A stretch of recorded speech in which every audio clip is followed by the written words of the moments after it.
Hello, everybody, and welcome to another stream. I renamed the stream because I can't commit to Fridays as often as I'd like. How's everybody doing? I see Andrew, Evolved Potato, Buster, Lesser, Sir Adamantine. How you doing? BG.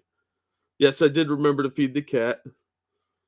Yeah, Raymond, Shroom, Andrew, Tall Person, Spittlebuggy, Nobody Not Me, Cannibal. How you guys all doing out there? Hey, Hate Camel. Hey, Truckin' Bear. You're fucking late. I'm always on time. What are you talking about? The stream starts when I get here. Thank you, Tall Person, for the donation. Happy World Numbat Day. As for what a numbat is, it's the simplest, though not most accurate way I could describe them would be Australian squirrels. Google image for them if you wish. All right, well, let's look at this then. If my internet will work. Remember, if I drop, just come back in a minute. Because it'd be 4 or 5 minutes for me to reset the stupid router. Oh, those are creepy looking. Nope, don't like that. Nope. Nope. That's a monster that should not be. I disavow its existence. Hold on, let me put it on screen here. Come on, you. There we go. Yeah, that thing is looks vaguely like it's trying to be an armadillo. Oh, is that its tongue? Ew. Yeah, that looks like a squirrel and a rat and an armadillo got together in a freaky three-way and made whatever this is. Nope, don't care for it. Small and cute? Nope.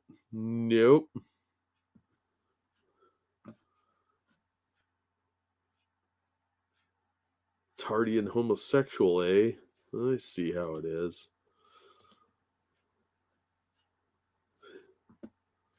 Ugh, no, that thing's a monster. Freakish monster creatures.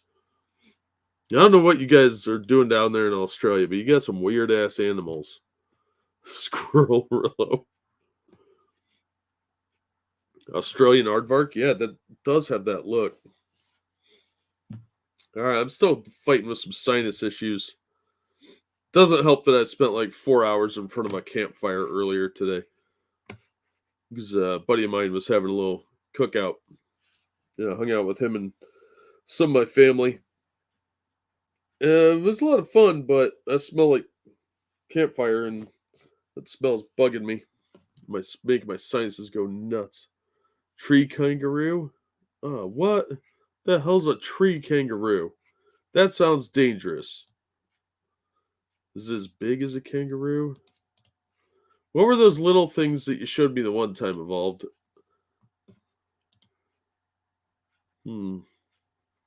They are kind of cute. All right, I'll give you that. Tree kangaroos are kind of cute. Let's take a look at these on the screen. Apparently this is the Australian National Geographic Channel now. That they are kind of cute. They have these scary ass claws though, and they're ripped like kangaroos. This thing will beat the fuck out of you. It's probably like a foot tall. Like, I'm gonna kick your ass, human, and smile about it. Getting all drunk on eucalyptus leaves, probably. That's one that ate a person. Droppers, wallabies? No, not wallabies. There's some sort of really tiny thing about the size of a finger that looked like they would kill you if they weren't so tiny. Quokka? Are you calling me a cracker? What? See, yeah, that's pretty cute. They look really small though, with these big ass tails that are probably like a giant whip that'll knock an eye out or something. Oh, have a good one, Monkey. Thanks for dropping in. Thanks for sharing. Australia does weird things to animals down there. How else do you explain a prison colony evolving into a rehab state? Yes, give Jack money. That's a good point. The link should be at the top of your chat. No, not these things. Not the baby kangaroos. They were some other thing that was really tiny. It could hold on to your hand. I don't know what they were called. But this thing looks a lot bigger. But these things are pretty cute, yeah. See, that looks more like it would jump on you and claw you with its giant claws, but yeah, look at that adorable face. Oh, I'm not gonna murder you. No, you look delicious. Next thing you know, it's got your intestines wrapped around its head into like a turban. Yeah, yeah, that's not gonna murder me at all. Yeah, sugar gliders. Those were cute. I think that's what it was.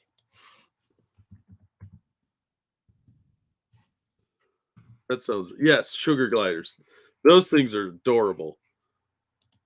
If you've never seen one, they're absolutely cute.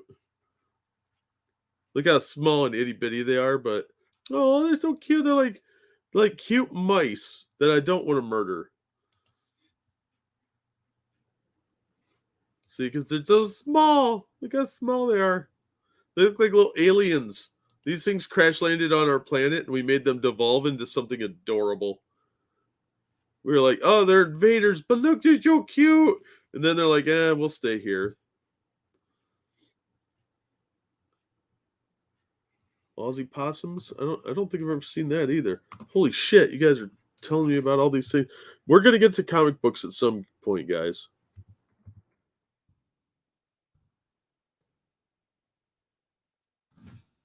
When I was a lot younger, we had a Australian Shepherd dog, and those were really cool. That was an awesome dog. Yeah, these things are super cute too. I have seen these Australian possums. See, that looks a lot like an American mole or a vole, but they're kind of cute. They look more like rats, though. Pygmy possums.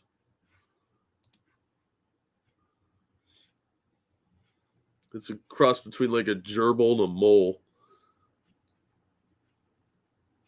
Our possums are way scarier looking, but they're actually fairly harmless. They're just gutter animals, but they have these weird faces that look like somebody carved the face off another animal and pulled it taut over their own to disguise themselves. And they're kind of stupid. So if you see one in the like on your porch, they'll stand there and just kind of like mill around. They don't actually run away right away because they're kind of dumb. Then you make a loud noise and they get all freaked out and run off. These things get run over all the fucking time, but they're a lot bigger than these things. So if you've never seen an American possum, they look like monsters. They don't look adorable like this thing. This is cute. This thing's scary, but it's immune to rabies apparently. And they're just garbage animals. They'll eat a bunch of trash and whatever you got laying around, and they'll hang upside down from trees to just chill out. But they have pretty strong tails, and you can hit one in the head with a shovel, and it will still try and murder you. Yeah, they eat ticks and pests and stuff like that. You're not wrong, Cannibal. I don't mind having possums around so much. They're a little bit annoying at times, but they're way better than raccoons. Raccoons are destructive and they will get in your garbage, whereas these things will just eat shit that's around. They'll if the raccoons knock stuff out of your trash can, these guys will come nosing around. They'll eat cat food too. So usually the raccoons kind of freak them out and they run off. I had a war between the possums and the coons in my yard for a while, and it didn't go well for the either party really. I sided with the possums since they won't give me rabies.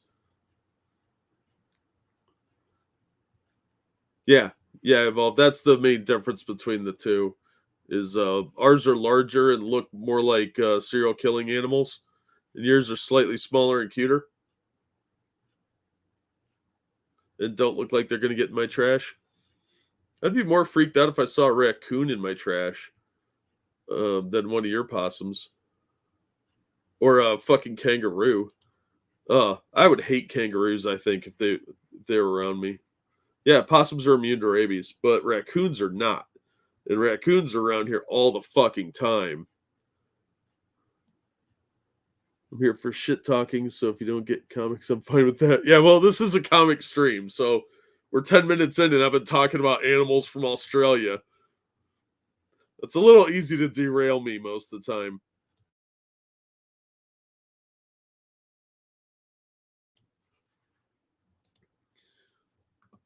All right, so let's talk about some pop culture and comic stuff. Let's start off with some sad news. This comes from the Hollywood Reporter. Marilia Mendonca, Brazilian singer and Latin Grammy winner, dies in a plane crash at age 26. She's known for tackling feminist issues in her songs, such as denouncing men who control their partners and calling for female empowerment. Now, remember that Brazil is way more patriarchal than we are, so probably not as big of a deal. But 26, she doesn't even have time to regret those feminist choices. As long as you live in a city, you won't see a kangaroo, maybe a bush turkey. Turkeys are dicks universally, so yeah, 26. The older I get, the more you get away from 26, the more that is still very, very young. You have a lot to look forward to in life, a lot of disappointment, heartache, and misery, but a lot of really good things too. And you don't even really come into your own until you're in your 30s. So she died in a plane crash on her way to a concert. She was 26. Mendoza's office confirmed her death in a statement and said 4 other passengers on the flight also perished. Their plane crashed between her hometown in Cartagena, a small city in Minas Gerais state located north of Rio. Minas Gerais State Civil Police also confirmed her death without providing details about the cause of the accident, which occurred shortly before arrival. Photographs and videos show the plane laying just beneath a waterfall. She had posted a video that afternoon showing her walking toward the plane, guitar case in hand. That's one of the downsides of social media is you can actually see somebody moments before they die, and they're all full of life, and then tragedy hits. It's a mixed bag. The rising star performed country music in Brazil called Sertanjo, maybe? I don't know. She was known for tackling feminist issues in her songs, such as denouncing men who control their partners and calling for female empowerment. On Friday evening, the news triggered an outpouring of sadness on social media from all corners of Brazil, including fans, politicians, musicians, and soccer players. Her Instagram account had 38 million followers. The soccer star Neymar said he refused to believe he was a friend of hers and said on Twitter after they broke the news, Brazil's government also offered its condolences. Brazilian President Jair Bolsonaro also used social media to mourn the passing of one of the greatest artists of her generation. The entire country receives the news in shock, he said. Her album, Todos as Cantos album, you said album twice in one sentence, won her the 2019 Grammy Award for Best Country Album. She was nominated for the same award this year for her album Petranos. She was famous for her romantic songs, often expressing the loss of loved ones. You always make me cry, your unique and eternal fan Michelle Whistler said on Twitter. She had a son who turns 2 next month. Feel bad for her kid. It's awful. 26 years old, leaving a kid behind. That's rough. So rest in peace, lady. That's pretty tragic. Someone just walked up my drive. Alarm ring to the rescue again. Yeah, you have to have a security system these days. You really do. Yeah, you see 26 is old now evolved. Wait till you're 40. And you're like, oh, sweet summer child, you know nothing. Because the older you get, the more you realize you just don't know a lot of stuff. And you don't know what you don't know. But at 26, you should be enjoying life and not dying in plane crashes. Why is this not closed? Fucking internet. All right, technical issue.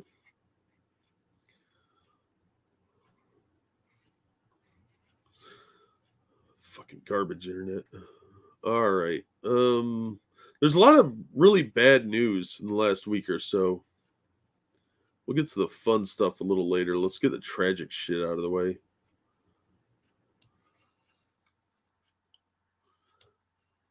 I don't know why my computer's running so slow. I am going to give a channel update after the bad news, though, because got a few things to talk about. All right, this comes from the UPI. That's similar to Reuters. They do a lot of stuff that gets published in all the outlets. I'm 32 and I don't know anything. Yeah, dude, wait till you're almost 50 and have that same issue. Like, well, I don't know shit about this. I'd just fake it through adulthood. It's pretty fun that way. Not really, but you can pretend. Original Buffy actress Kristy Swanson hospitalized with the Coof. She's aged pretty well because she looked pretty good there. That's an older photo, but she's aged pretty well. Actress Kristy Swanson, who starred as the original Buffy the Vampire Slayer in the 1992 movie, which also had Pee Wee Herman and Luke Perry, has been hospitalized in New Jersey with the Coof, she revealed on social media. Do you think that if you are in a New Jersey hospital, all the attendees and orderlies look like they're from the Jersey Shore? Because I bet they do.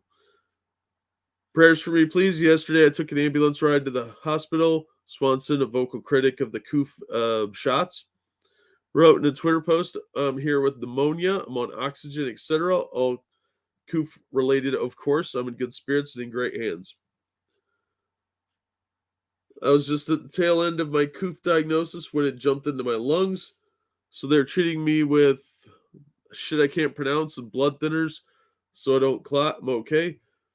Swanson 51 was originally cast as Buffy in a film written by Joss Whedon, his first full-length feature, I can't read, and directed by Fran Rubel Kuzui, both of whom went on to create the popular Buffy spin-off TV series that ran for 5 seasons on the WB network with Sarah Michelle Gellar in the title role. It actually ran for 7 seasons, but I don't think it was all on the WB. She appeared regularly in television acting roles since her appearance as Buffy, including recurring roles such as Early Editions, Psych, and SEAL Team. The actress earlier established herself as a 1980s teen icon after appearing in John Hughes' classic comedy Pretty in Pink and Ferris Bueller's Day Off, which is what she's mostly known for. Now, she's a right-winger, so a lot of people were wishing ill upon her, but she is out of the hospital apparently, and she is doing better. I see you tried faking it until you make it, and you're still faking it. Well, we can't all be rich yet. Jersey Shore, some real cute ladies on it. Were they in the background? The one chick was kind of cute, but stocky. I don't remember. She was like one of the peripheral ones. That Snooki chick was freaky looking. I thought she was just a little troglodyte. Not like Kristy Swanson here is still kind of hot. But yeah, she is doing better. She tweeted that out the other day. They were talking about letting her go either yesterday or today. So hopefully she's doing okay. J Swole or something. I don't know. It was Jen, I think her name was. But all those chicks looked like trashy whores, which generally I'm not opposed to, but there's a limit. Yeah, you can only be so hoary before you're just like unclean looking. All right, let's talk about. You guys probably have seen the Allstate car commercial ads, but the actor that plays Mayhem had a lot of medical issues not that long ago. I think he's a fun actor. He's one of those guys that doesn't take himself super seriously. At least that's what it seems like. But he had some medical issues. This is MSN by way of WW. Allstate Mayhem actor opens up about his multiple amputations. More news in case you missed it. Nope, that's something else. We'll talk about just this guy because I don't give a fuck about. This dude came out as gay. Nobody fucking cared. So anyway, Dean Winters, the man known as Mayhem from the Allstate insurance commercials, or Liz Lemon's terrible on-off boyfriend Dennis from 30 Rock, has lived in pain every single day for a dozen years following 3 amputations. Back in the summer of 2009, the Oz alum, 57, went to the doctor for a bad fever. While in the doctor's office, he collapsed and was rushed via ambulance to a local hospital. While en route, Dean technically died as his heart stopped beating for over 2 minutes. After medics revived him, Dan spent 3 weeks in the ICU. Then, while recovering at home, the rescue me star contracted a bacterial infection and suffered through multiple operations and gangrene, which resulted in the amputation of 2 toes and half of one of his thumbs. I haven't taken a step since 2009 without being in pain, he told Page 6. I've got neuropathy on a whole different level where I can't feel my hands and my feet, but when I step on a pebble, it's like I go through the roof. That sucks ass. Further discussing the pain, he said it's a very weird dichotomy. It's very hard to figure out. Nothing you can do about it, but sucking it up since the alternative is not a place I want to be. So he can't feel much in his hands and feet like a lot of diabetics get. But when he steps on something and his limbs aren't level, then it sends shooting pain through his body. And that sucks ass. I feel bad for him because, like I said, I think he's a pretty good actor.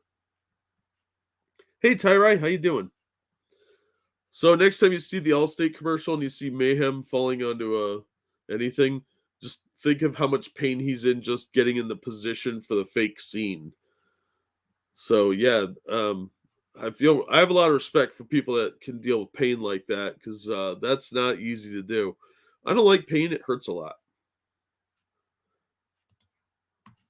So kind of wanted to cover that because that's one of those people that you see in a lot of stuff, especially commercials, and then nobody ever really talks about them. And that guy had lost 2 toes and part of his thumb from gangrene.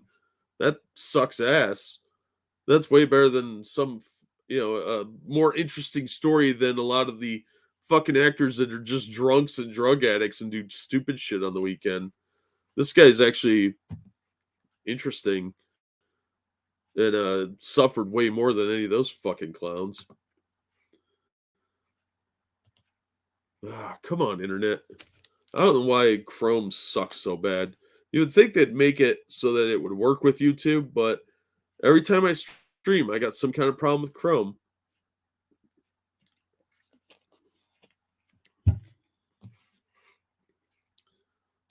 Doesn't want to close anything. That really pisses me off. Okay, there it goes.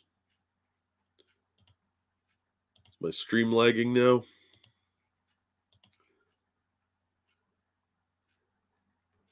He's great, Nas. I've never seen more than a handful of episodes of that. But I've heard good things, but it turned real butt sexy, and I didn't want to deal with that. A bunch of dude on dude action is just not for me.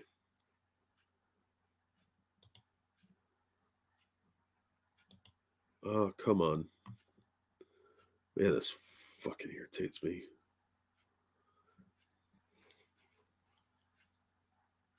Yeah, I know it's not responding because it's not doing anything. Absolutely no reason for stuff to not be working right now.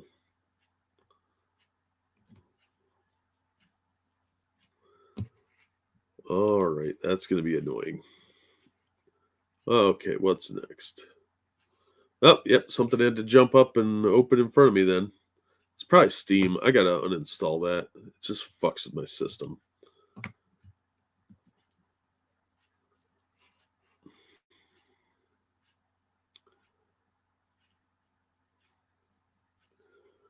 Oh, brother.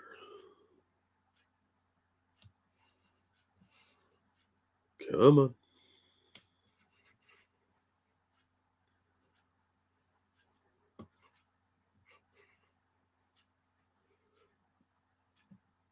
Sorry about the slowdown here, everybody.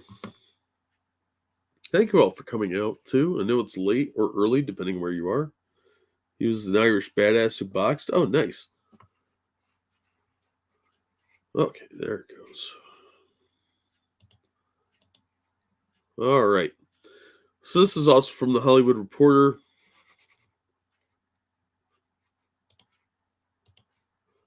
Black Panther: Wakanda Forever shutting down production as Letitia Wright recovers from onset injury.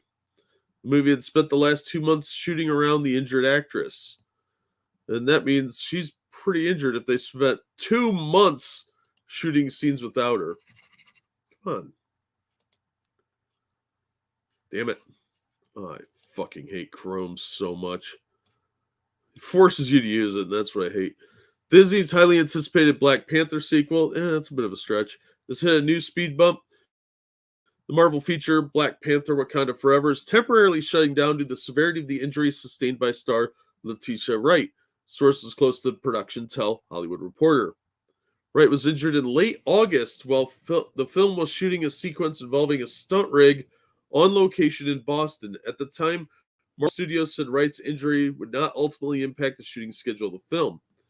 Well, they said that about Batwoman as well, remember? And Ruby Rose ended up quitting. Hey, Pete, how you doing? Yeah, Shuri. That's Shuri. She's the star of the new one. Okay, why is nothing responding now? I hate Chrome so much. So fucking much. Like I said, if it crashes, I'll be back in a minute. I don't even know if people can hear me now because, well, let me change tabs. If you're going to crash, crash.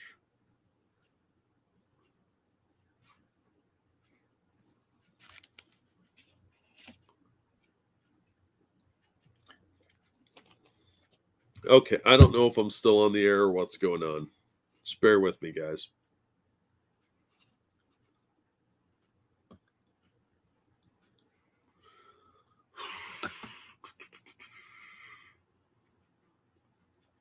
I might have to look at Australian animals again. Okay, you can hear me? Okay, good. The actors have been suffering. They can't have their sycophants constantly validating their narcissism. Oh, that's true. Yeah, BG. Chrome does not like working with my computer because my computer's fairly old at this point. Chrome crashed on me twice in 2 days during my streams. Yeah, it crashes almost every single time I broadcast now. It's supposed to be designed to work with other Google stuff like YouTube, but for some reason, whatever they did the last time they worked on it, it fucked it all up. How's it going, Pete? Okay, so yeah, give me 1 minute here to figure out if there's anything I can close on here.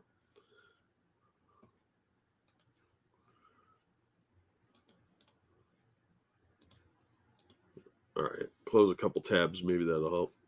Okay, Wright was injured in late August. Read that. After the injury, Wright left for London, where the star has been since, while the production shot around her character. Shuri, the sister of Black Panther T'Challa. Wright's Shuri became a fan favorite breakout in 2018. I don't think so. When star Chadwick Boseman died of cancer in August 2020, the character was elevated as the lead of the sequel. I don't know why they just don't cast another T'Challa. Wakanda Forever has been filming mostly in Atlanta for the last 2 months. Because that looks just like Africa. Director Ryan Coogler is said to have shot all footage that his crew is able to without Wright. Sources say the production is taking the hiatus to reconfigure the shoot to get things back on track for an early 2022 restart. Shutdown is expected to begin the week of Thanksgiving. Letitia's been recovering in London since September from injuries sustained on the set of Black Panther 2, is looking forward to returning to work early 2022.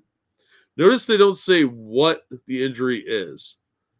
Letitia kindly asks that you keep her in your prayers. It must be pretty serious. The release has been pushed back of Wakanda Forever in October, moving from July 8th to November 11th. So they're probably not going to move that date again because they won't have to. But it must have been pretty serious injury for her to be gone that long. Not bad, mate. Another feeling having tech issues. Shit's frustrating. It really is. I use Chrome for school. Now everything I have is quicker on it. Good thing I have the PC to handle it. Yeah. Even on a new computer, Chrome sucks. It's just a crappy product. Yeah, and they force you to use it. So I wouldn't be able to run the stream and interact with you guys if I didn't use Chrome. and it sucks ass because right now it's probably the second worst browser I've used in a long time, because this runs way worse than Firefox ever did. Firefox used to be good, but it's been sucking balls lately, so I stopped using it. And Chrome has just started really fucking up all the time. And it just runs really slow, and you can't have more than like 15 tabs open, and I'm trying to do like 20 articles, so it bogs it way down, even if the tabs aren't open. And what I liked about Microsoft Edge is they let you do the collections thing, so you can have like it's sort of like a tabs thing on the side where all your articles are for a specific thing. And you can do that, or it'll put them to sleep if you're not using them so that they're not weighing down the system. But Chrome doesn't do that. It just bogs your system way down. Hey, Shio. Want some money on a scratch card, and I was going to give it all to charity. She wasn't dancing that night, so I decided to give it to Crystal instead. Nice. She used to have a diverse actor play the role, change it from a black man to a black woman. Yeah, she'd probably come out as gay, too. It's funny because I got into some Twitter bullshit argument the other day, and one of the assholes that was lurking in the background of that is now like trying to give me shit on Twitter, and like, I don't care about your stupid bullshit. Nobody cares. I have grown-up stuff to do.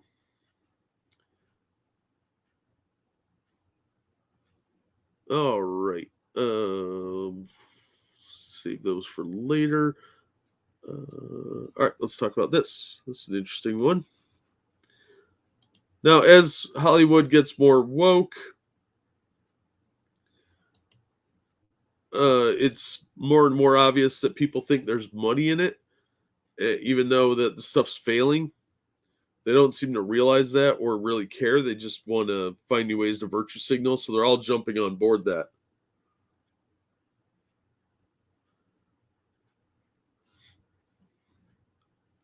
DM me your specs and all the parts you need. No, that's okay, Trucker Bear. I'm going to replace this computer at some point. The processor's too old. This thing's 7 years old now, 8 maybe. I just need to buy a new computer. But thanks for the offer, man. Black Panther, a trans woman. Yeah, well, it won't surprise me. Stevie Wonder thinks the climate is hot. He also thinks Greta Thunberg is too. Oh, well, you know what? I'd have sex with Greta. She probably needs some sex in her life, or to get away from her parents. All right, her parents seem to be brainwashing her. Anyway, Prentice Penny launches comic book company, already developing 2 titles for TV. Comic books are just storyboards now for various streaming deals, and that's what a lot of people are seeing. They want to jump on the woke train, and they think comic books are a way to do that, and they're probably not wrong, unfortunately. Prentice Penny keeps lining up post-Insecure work. The TV writer and producer who recently inked a pact to move his Penny for Your Thoughts shingle, I think they meant single, to Disney's Onyx Collective is also turning his attention to comic books. Partnering with Stranger Comics founder Sebastian Jones, Penny is launching a yet-to-be-named joint venture to identify and support new talent in the independent comic book world, functioning as an incubator and development lab for BIPOC creators and their IPs to find inroads to publication and adaptation to other medias. Jones and Penny have already identified 2 projects, David Crossan's Harriet Tubman Demon Slayer, because that's super original, and Jason Wise from creator Urias, both of which are already being developed for television. So this guy wants to help BIPOC creators. Well, that's all we're seeing from comics industry. DC has gone full on replacement theory, with the majority of their talent that they're recruiting being minorities. You don't see many people trying to support just good creators. They're going for, you have to be a specific skin tone.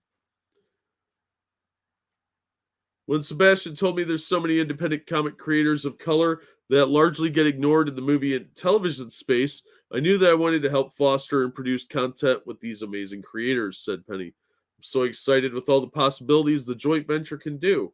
Having someone like Sebastian as a partner who has had amazing success in the independent comic space, and someone like myself that knows TV and film. It felt like such an easy and natural fit. Now you saw dollar signs. I can't wait to dive in and find the next generation of BIPOC comic creators and get their work up on the screen. Well, you could just work at DC. Penny is no stranger to comics, the longtime TV writer, producer, and director who launched the variety show Pause with Sam J. Never heard of it. In May and served as showrunner on outgoing HBO comedy Insecure. Barely heard of it. Alongside Issa Rae for 5 seasons, teamed with Jones to co-author the comic title Nebo and Dura, Wrath of the Ancient #1 after a $127,000 raise on Kickstarter. The duo first met while working to adapt Jones's comic Asunda, which is still in development at HBO. I've never heard of any of these. As a comic creator, it can be a daunting prospect to have an IP leave the familiar nest of the comic industry and head off to the big, wide world of TV and film. For many, the IP is not only a creator's idea, but also the creation has been nurtured and cared for, often for many years, existing through comics, kids' books, poems, and song. Poems? Really? What are you writing the Iliad over there? After co-writing and development with Prentice in a world that I've spent a lifetime creating, I couldn't be happier to have found the perfect partner to team up with, especially to help guide, mentor, and amplify the voices of aspiring BIPOC creators that need to be heard. Why that is so limiting? Why does it just have to be minorities? Because there are plenty of good creators of all skin tones from various countries that have been ignored for a very long time, despite their talent. That doesn't mean you should focus just on one group of people. How about just fostering all kinds of talent? Huh? How about that? How about that, you bigot? I don't see this going very far. There's a lot of companies like that now that think that they can play racial justice warrior and run out there and create a bunch of mediocrity and get TV deals for it. It's just a way of storyboarding to try and get extra money off of storyboards and a little bit more attention. I would understand if they were trying to get some attention for a work, but they don't value the medium of comics themselves as sequential art. They value it only in the sake that it will get them a TV or movie deal. That's all they care about it for. Check your DMs later. I will. Does Greta have an OnlyFans asking for a friend? I doubt it. I'm surprised she doesn't. It'll just be pictures of the environment of her picking up litter. Hey, Brandon, how you doing? Oh, yeah, she'd have to scream, I dare you, as you finish.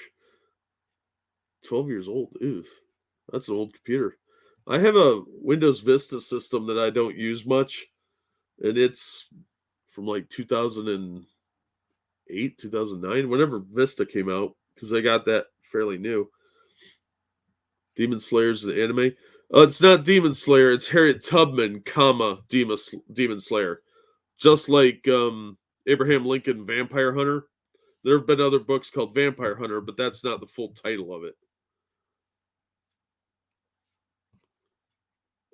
See manga to anime comics or storyboards, they do try to follow what is on the pages. Yeah, they do in manga to anime, but not in comics to film, unfortunately. No one needs to be heard. Yeah. You're not entitled to a platform. Picking up monkey's bad habits? No, I usually do a stream on Friday, but I was asleep. I was just doing it late. There's no set time frame for this stream anyway. I used to try and get one, but gave up on that. Life gets in the way. Today's talent is ignored in favor of being inclusive. Exactly. They care more about your skin tone than they do about telling a good story. It's Saturday morning? Yeah, but I usually try and do these on Friday, but I slept in. So now we're doing it on Saturday. I took the day out of the title of the stream just for that very reason. But if you'd like to support me in my endeavors, there's the link. We're almost to the halfway point.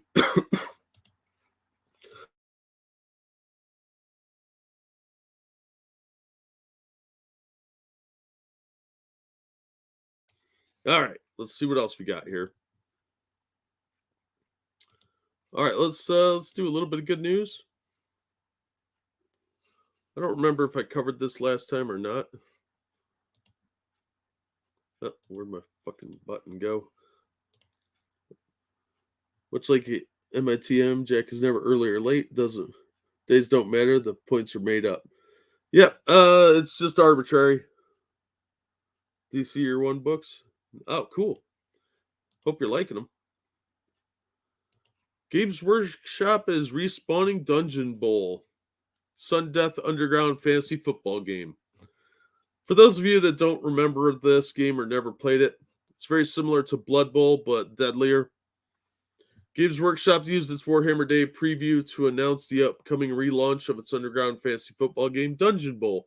Originally published in 1989, Elves, Dwarves, and Dungeon Bowl was part fantasy football game and part dungeon crawler. The new edition of the game will use the same engine as Games Workshop's second season edition of Blood Bowl, released last year. Instead of normal playing field, Dungeon Bowl moves the action into subterranean dungeon constructed from room and corridor tiles. This game is sudden death, with the first team to score a point winning the game. But before players can score, they have to search the dungeon to locate the treasure chest the ball is hiding in. Additional mayhem is added through deadly traps, magical teleports, portals, and other dungeon-style challenges. Players can also choose from 8 colleges of magic to call upon, and they can draw from a wider variety of players when constructing their teams. Dungeon Bowl will feature sculpted treasure chests and portal tokens, as well as miniatures for 2 teams and all the board tiles, dice, and other components needed to play the game. It's playable on its own, or players can combine it with the miniatures from the regular Blood Bowl. No price announced. It'll probably be about $125. They did release the Death Zone source book for Blood Bowl. That was one of their other big things. But let's see if we can get a better look at this. Oh, that is shit. You can't see anything. It very much is laid out like Space Hulk, kind of. So you've got little hallways and stuff, which are great to get murdered in. This was a pretty fun game back in the day, and you can cross the miniatures over. I don't know if they're gonna let you combine it with Blood Bowl. Probably not, but it should be pretty awesome. So I'm actually kind of impressed with this, but it is going to be expensive, and they're going to have a bunch of supplement stuff for it. And as soon as that last one comes out, the new edition will come out. Last computer I got was from CompUSA in 2007. Holy shit. Yeah, the cross promotion is where it's at, BG, but our companies are too selfish and stupid to realize that. Divine Gate was made to promote a mobile game. The game isn't available anymore, so I'll never know how the story ends. Oh, that sucks. Oh, good luck, dude. That blows. Is there a way to convert to a VTT system? I don't even know what that is, dude. I'm not that smart or computer literate. All right, so that should be pretty cool. I'm excited that they're re-releasing that to introduce that to a new generation. I wish they'd bring back Man of War because I like the boat game.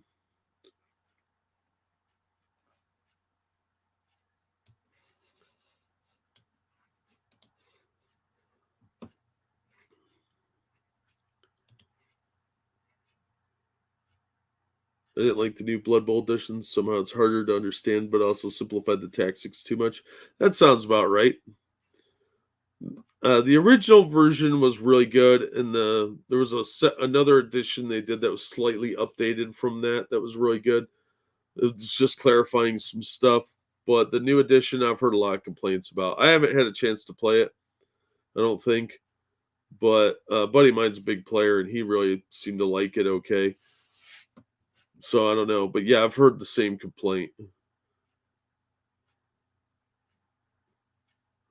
Good one, Shio. Oh, virtual tabletop. Yeah, there probably will be. I did play the PS, or no, I'm sorry, the Xbox version of Blood Bowl. That was pretty fun. I was bad at it, but I'm bad at the board game too. The night's just blowing by like a cheap whore. All right, Variety's Clayton Davis claims Eternal's Rotten Tomatoes score is so low because it's directed by a woman. Dun dun dun.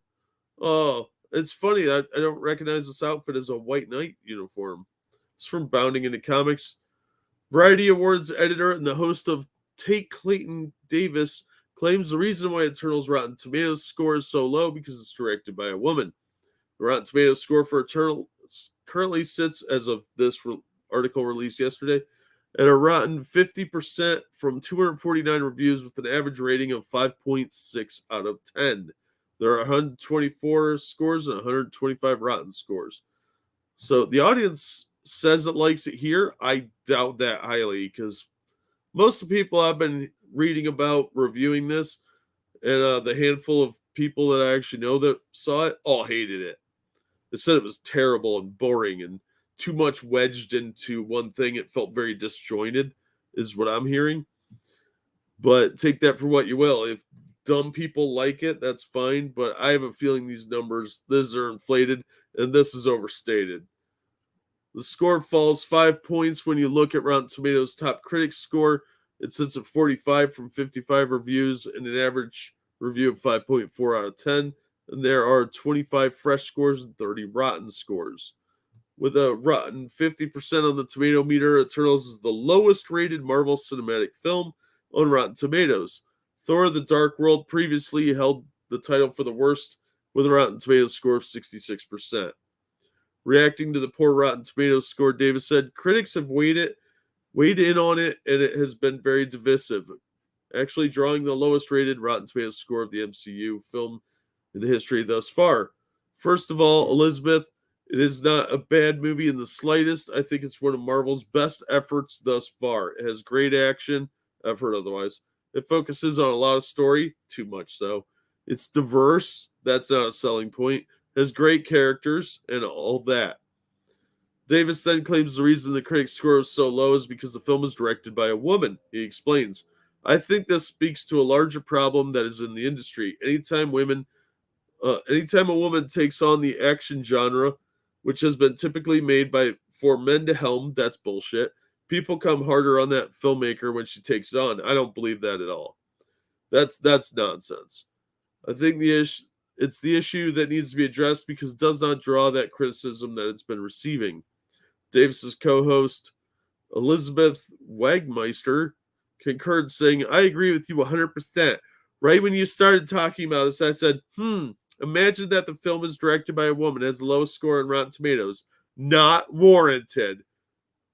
Why? Because it's a woman's film? It has to automatically be good? No. Maybe the film just sucks. Interestingly enough, despite Wagenmeister's revealing earlier in the episode, she talked to Gal Gadot about Red Notice and her upcoming role as the evil witch in Disney's live-action Snow White adaptation.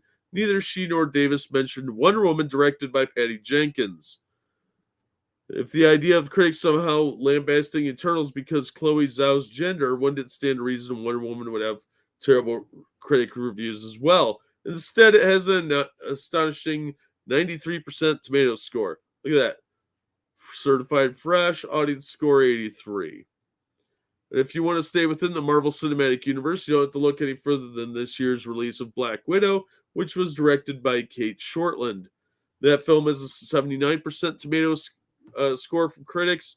That's a higher score than Thor, Age of Ultron, Iron Man 2, Incredible Hulk, and Thor: The Dark World. I think the first Thor was probably better. But I can see why people would not like these others. I liked Incredible Hulk, though. You can also look at Captain Marvel, which was directed by Anna Boden and Ryan Fleck. Like Black Widow, the film has a 79% tomato meter reading. How did it receive a tomato reading higher than the male-directed films like Avengers: Age of Ultron and Iron Man 2? If the reason for critics not liking Eternals is simply because of a woman director. Davison Wagmeister's opinion simply does not align with the evidence. It's possible that, like Eternals actor Kumail Nanjiani, they are attempting to build a narrative to deflect blame from the film if that happens to do poorly at the box office. What's-his-face infamously reacted to an article claiming the Eternals was being review bombed at IMDb, writing, Looks like we're upsetting the right people. Eternals opens November 5th. Yes, so it's always a good idea to shit on your critics like that by saying you're upsetting the right people, because that helps with your film. People don't resent that shit at all. Mila Jovovich and Kate Beckinsale did fine in action movies. Shitty movies are your problem. Yeah. I'm not sure there are many movies made by women that are really good. I can't think of any on the top of my head, but I know they're out there. Yeah, exactly. Hey, Peter. Well, a lot of problems are people don't really give a fuck who the director is. Movie snobs care about that. Now, sometimes I'm a movie snob and I'll be like, oh, that guy directed a really good film. Like, oh, Peter Jackson, I know that name. I'll go see his movie. But if the movie looks boring, I'm not going to go. I don't care who the director is. I don't pay that close of attention. And I don't care if it's got a bunch of women stars in it. I went and saw both Tomb Raider films because I like the games. And Angelina Jolie looked good in the role. She's a good actress. She's in this movie. I don't think that can save the movie. They have a couple of big names in this, and it's not going to save your crappy movie. However, when the article claims the film was getting review bombed, the actual evidence they provided turned to try and prove it actually showed the opposite. The film was getting more 10 out of 10s than 1 out of 10s. I don't know why this movie's getting 10s out of 10s because of all the things I've heard about it. Make it sound really, really mediocre. This guy's just white knighting to try and get somebody to touch his pee-pee.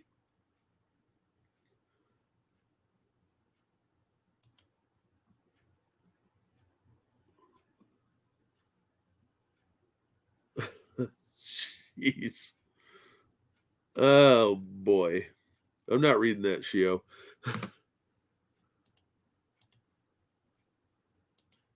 So, yeah, this is just somebody from Variety trying to virtue signal, stand up for the women's. And they don't talk about the fact that the movie's not getting shown in China because the director was unpersoned for wrongthink. That's a much more interesting point that they're going to just look the other way on. All right, where'd that other article go? Okay. This one comes from Daily Mail.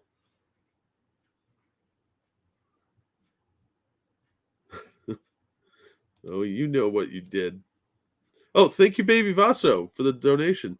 When it comes to entertainment, and especially comedy, the reason females tend to perform poorer than males is because females tend to approach trends, topics, or comedy from the female perspective, meaning they are appealing primarily to their niche audience.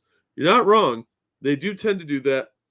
Plus, they don't seem to go with, when they do action movies, they don't tend to go with a more action oriented thing like men do. Like men like James Bond movies because they're fantasy films. Guys can put themselves in that role.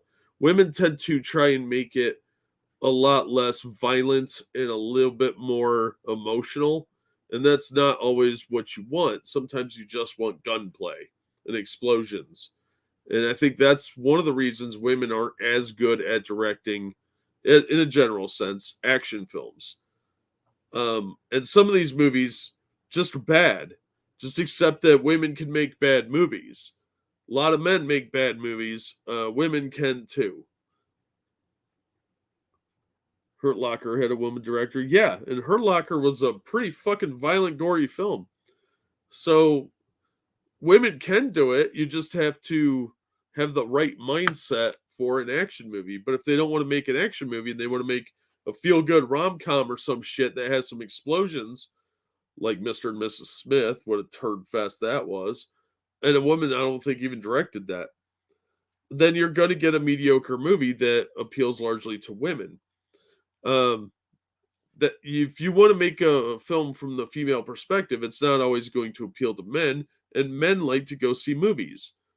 Uh, let's face it, most of the people that you see in action theaters are men.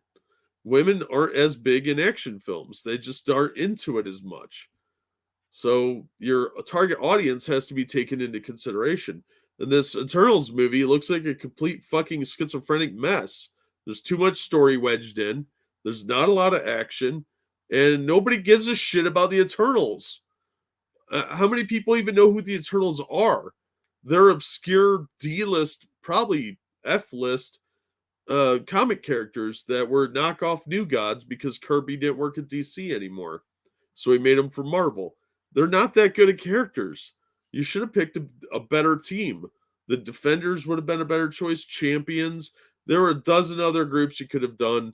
And you could have even worked in some of the regular Marvel cast that way. Because if you did Defenders, you could have the Hulk in there or Doctor Strange. And you could have introduced new characters that way. Or just pick some obscure characters like Darkhawk and do a movie on that. Would have been more interesting. The Eternals was way too obscure. Action movies are a male thing. That's the audience. So you can have a good female character. But they need to appeal to men one way or another. Exactly, Peter. And you can't make a rom-com character into an action star very often. It's pretty hard. Alpha Flight, if they wanted a gay hero, yeah.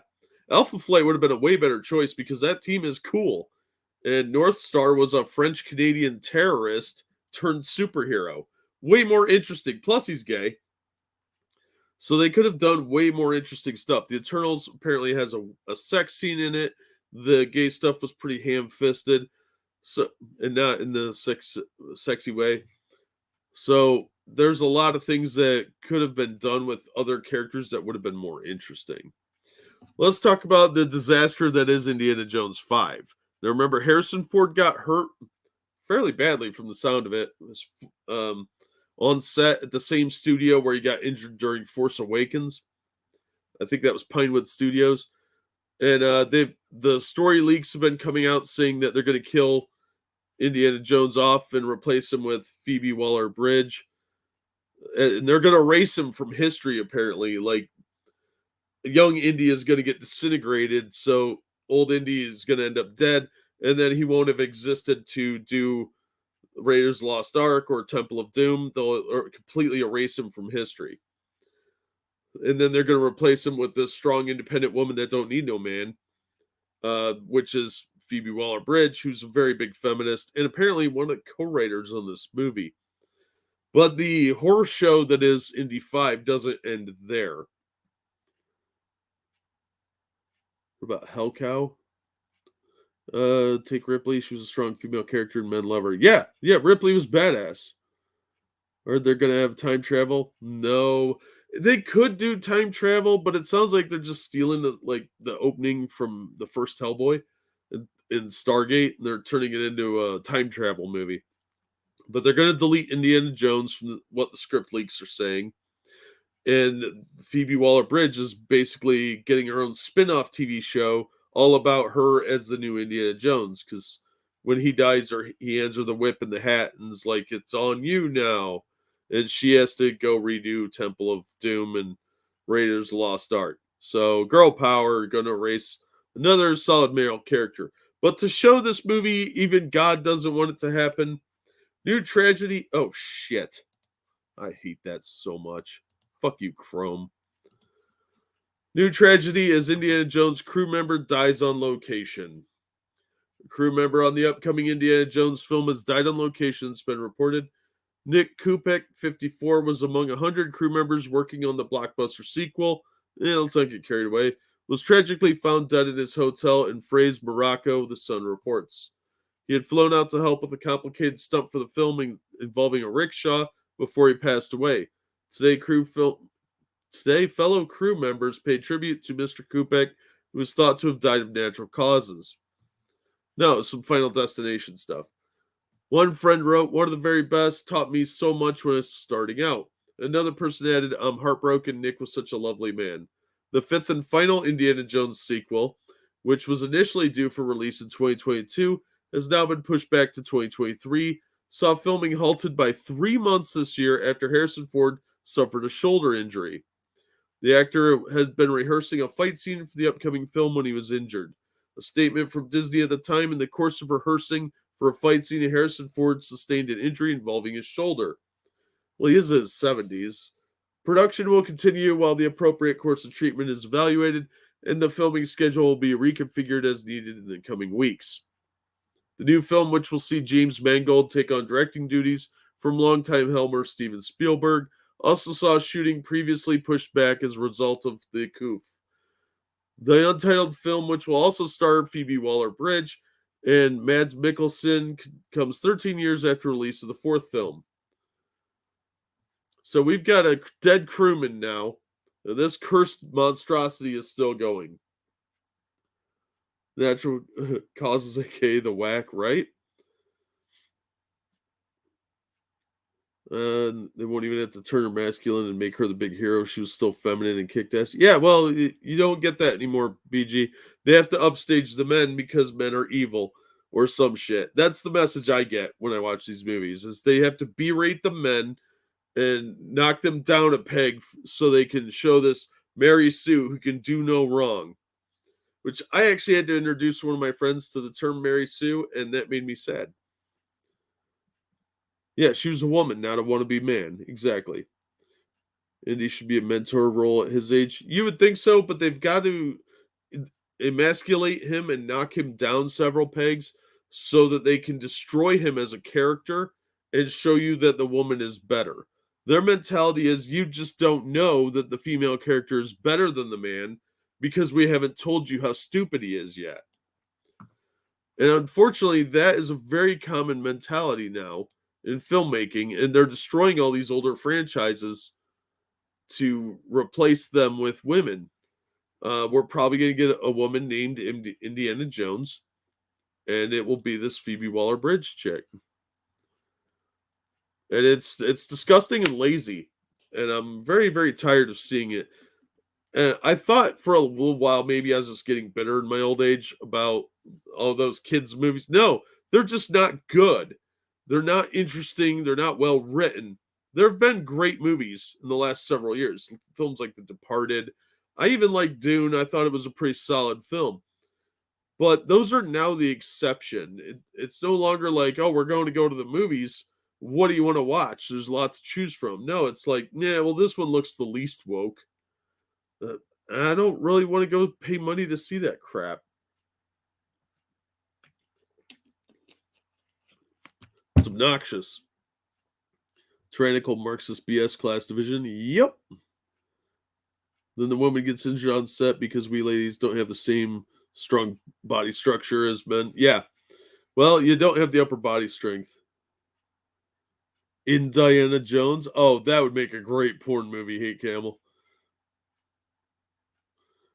With them pushing it back a year, I wonder if this will ever see the light of day. There's been a lot of reshoots since we're feeling the backlash, and Chapek is a money guy, not an ideologue. I think that they are so woven with this woke crap that they're not going to stop. Disney, even if Chapek is a money guy, he's still a corporate guy. And a lot of these corporate types do not understand this stuff is not good and people don't want to see it. You've got a very small audience for this stuff because most people don't find it entertaining. It's preachy, it's whiny, it's boring. But for some reason, they are convinced this is what's going to sell. I don't know if they're going by Twitter or Tumblr or what, but this stuff is boring. And I don't know why they seem to be so hell-bent on making themselves broke, other than to force you to have no other option but to watch it. But the fact that this was delayed due to the Coof, they probably already sunk so much money into it that they're pot committed, as the gamblers would say. They've got too much money in, they can't quit. If they were smart, they'd cut their losses on this one and just let it go.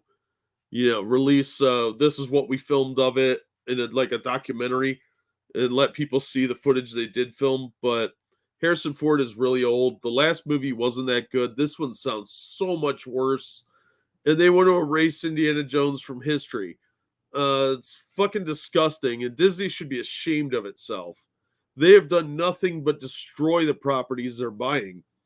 Look at the Marvel stuff. It was started out so well done, and now they're doing all this woke crap, and you can see the audience numbers going down. They don't have any other ideas? Yeah, because they only hire certain types of people, and that's people that go along with them. Yeah, I liked Crystal Skull too, but the majority of people didn't. I thought it was fun. It was very pulp era, which is what they were going for. But that appeals to a different audience too. And a lot of people were just, it's hard to top Last Crusade. But what they're talking about doing by just eliminating uh, Indiana Jones from history instead of letting him ride into the sunset is really fucking stupid. And they don't care because they need more girl power, more gays, whatever, underrepresented groups, and all this other PC nonsense. That's not what sells films. No, if you want to watch religious films, they make Pure Flicks for that, where you can go watch all the Jesus movies you want. And these are just secular Jesus movies. There are already strong female characters, much like there are already strong black characters. Why not do stories with them? Because it's not good enough. They're not going to get the name recognition. You say Indiana Jones, you have a built-in fan base for that.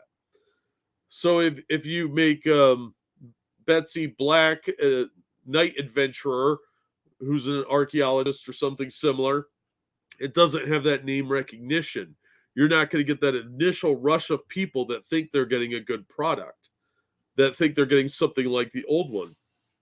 You're not getting as many people willing to jump in, and that's what they want, is all that rush of people that they can dupe into dropping their money on that opening weekend, which will create more hype for it. And by the time people get word of mouth, it's too late. They've already made all their money back.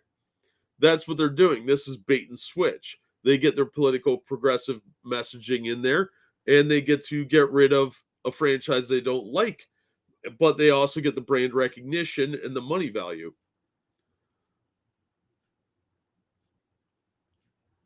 Yeah, Peter, people need to start doing films. They don't have to even be right wing, just they could be apolitical, but you can't even get that done in Hollywood anymore. I'm willing to watch a movie with a much lower production value that's going to entertain me, as opposed to a big production with a bunch of messaging. It's boring. Indiana Jones is what, 85? Passing on the Indiana Jones to a son or daughter isn't a bad idea necessarily. But fuck that, deleting him is retarded. It's a classic. I agree completely.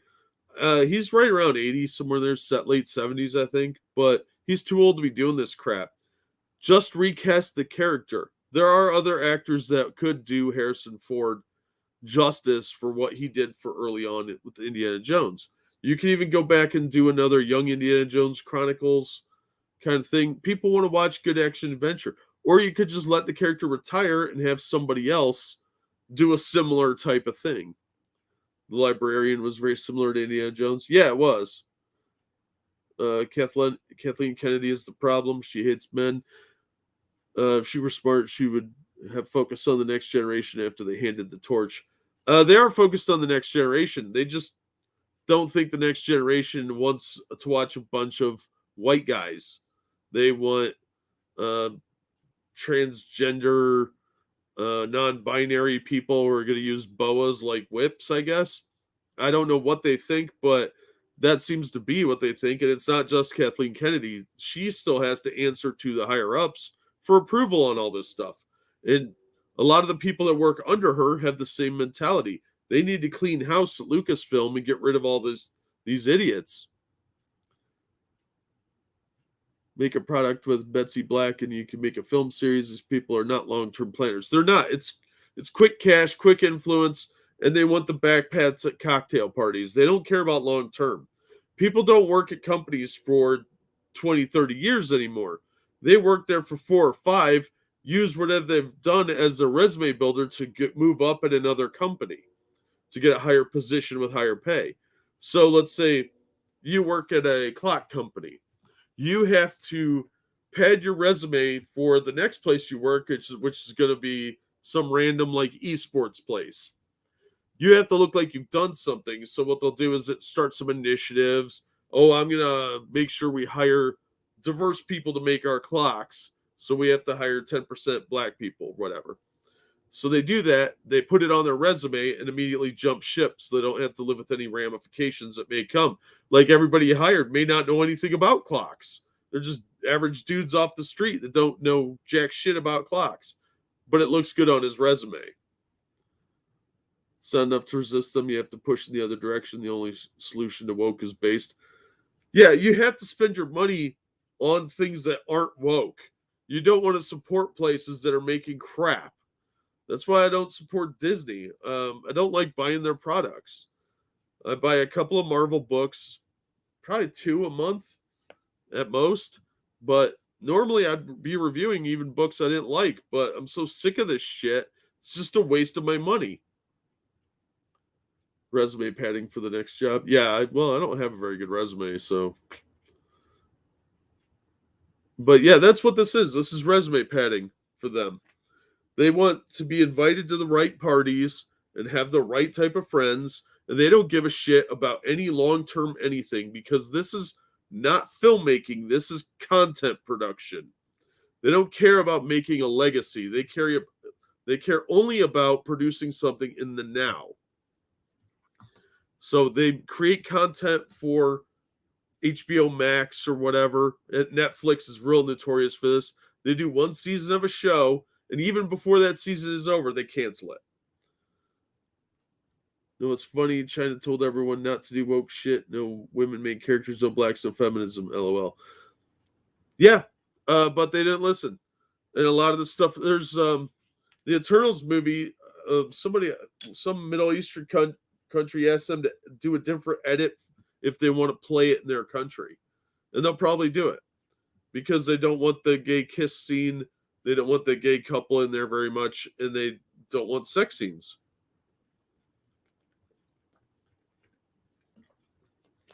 China is going very hyper masculine. Probably that whole Taiwan thing. But they're going very masculine with their action adventure stuff. They don't want what they're calling, and I'm quoting them here, sissy men.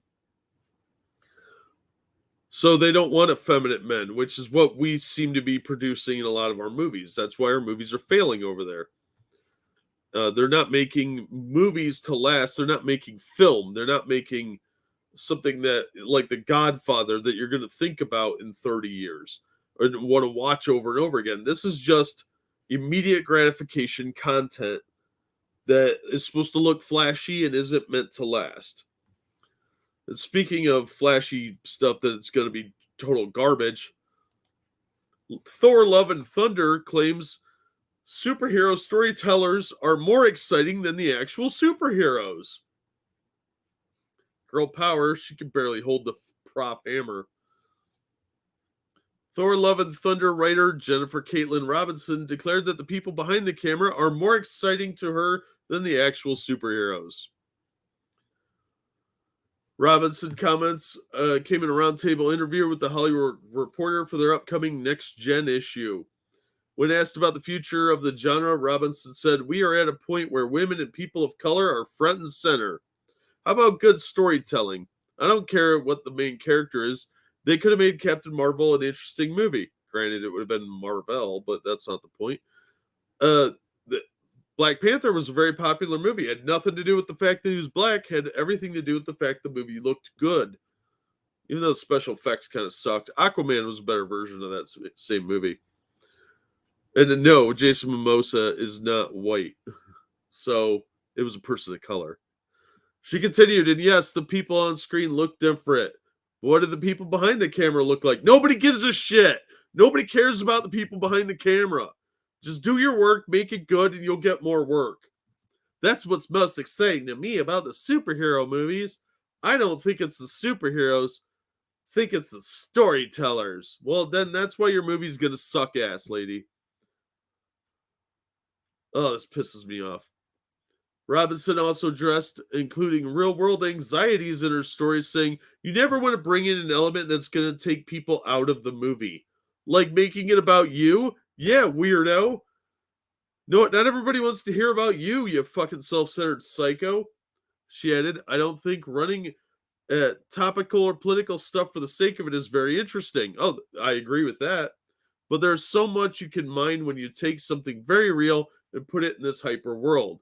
Nobody wants to be grounded in a superhero movie. It's supposed to be fantasy. It's supposed to be high fantasy for that matter, where the action and adventure is completely out of the realm of the norm. Like James Bond is technically a superhero in that regard. He does impossible stuff rarely has actual consequences for it, jumps out of airplanes, shit like that. Stuff that would kill a normal person.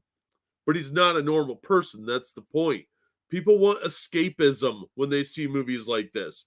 To try and ground it in the real world would be boring, and that character would be short lived.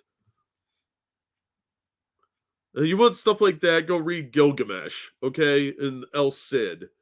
Those are epics, but in a different way. They were proto superheroes. Robinson's comments about women and people of color being front and center for the future of the genre echoes what Marvel Studios producer Victoria Alonso recently said. The Marvel producer appeared at the Annecy International Animation Film Festival to promote Marvel's What If series back in June. Oh, she looks like a delight. During a Women in Animation panel, Alonso said that diversity, inclusion, and gender parity all go hand in hand with showing the world as it is. There are about 6,000 characters in the Marvel library that we have access to. So if this goes right, we will be telling those stories for many, many, many, many, many generations to come. No, you'll be telling them about a handful of people because that's all you care about. And the importance of laying the ground for what's to come is that these stories there's that there's many different characters that you can actually voice, she added. Yeah, they're going to focus only on the women and gays and BIPOCs. Alonso also claims she asked, aren't you tired every time your movie comes number one in the world? Oh my god, is success too hard on you? Fuck off. She went on to describe the question as odd before elaborating, the reason we have the success consistently is because our audience is global. You cannot have a global audience and not somehow want to start to represent it. For us, and it was really, really, really important to have that. That's why there's a Bollywood dance number in Eternals. Alonso continued, for the longest time we heard a woman-led film will never open like Alien. I say, please check Captain Marvel made a lot of money. That didn't make it good. Everybody thought they had to go see it. They always told us Black Panther was never going to open and that nobody wanted a completely black cast, and that made $1.3 billion. Nobody ever fucking said that. So you can look at it from a social point of view, the cultural point of view, but truthfully, this is business bullshit. From a fiscal point of view, you are leaving money on the table by not representing. No, focus on making good stories. The color of the cast doesn't matter. But they don't want to do that. No, the skin tone has to be what's important, and that's why the story suffers. She then provided some numbers about Marvel's audience. I think 51% of our audience is female, 28% of our audience is Hispanic. If we don't represent the people that watched what we make, eventually they'll go somewhere else because somebody else will figure it out. Oh, yes, because Latinos can only relate to other Latinos. They can't relate to anybody else. That's fucking asinine. 51% of your audience is female. I find that suspect too. Alonso concluded, we can only tell stories if we succeed and actually have the money to make them. So the big idea, if it makes money, why not make it?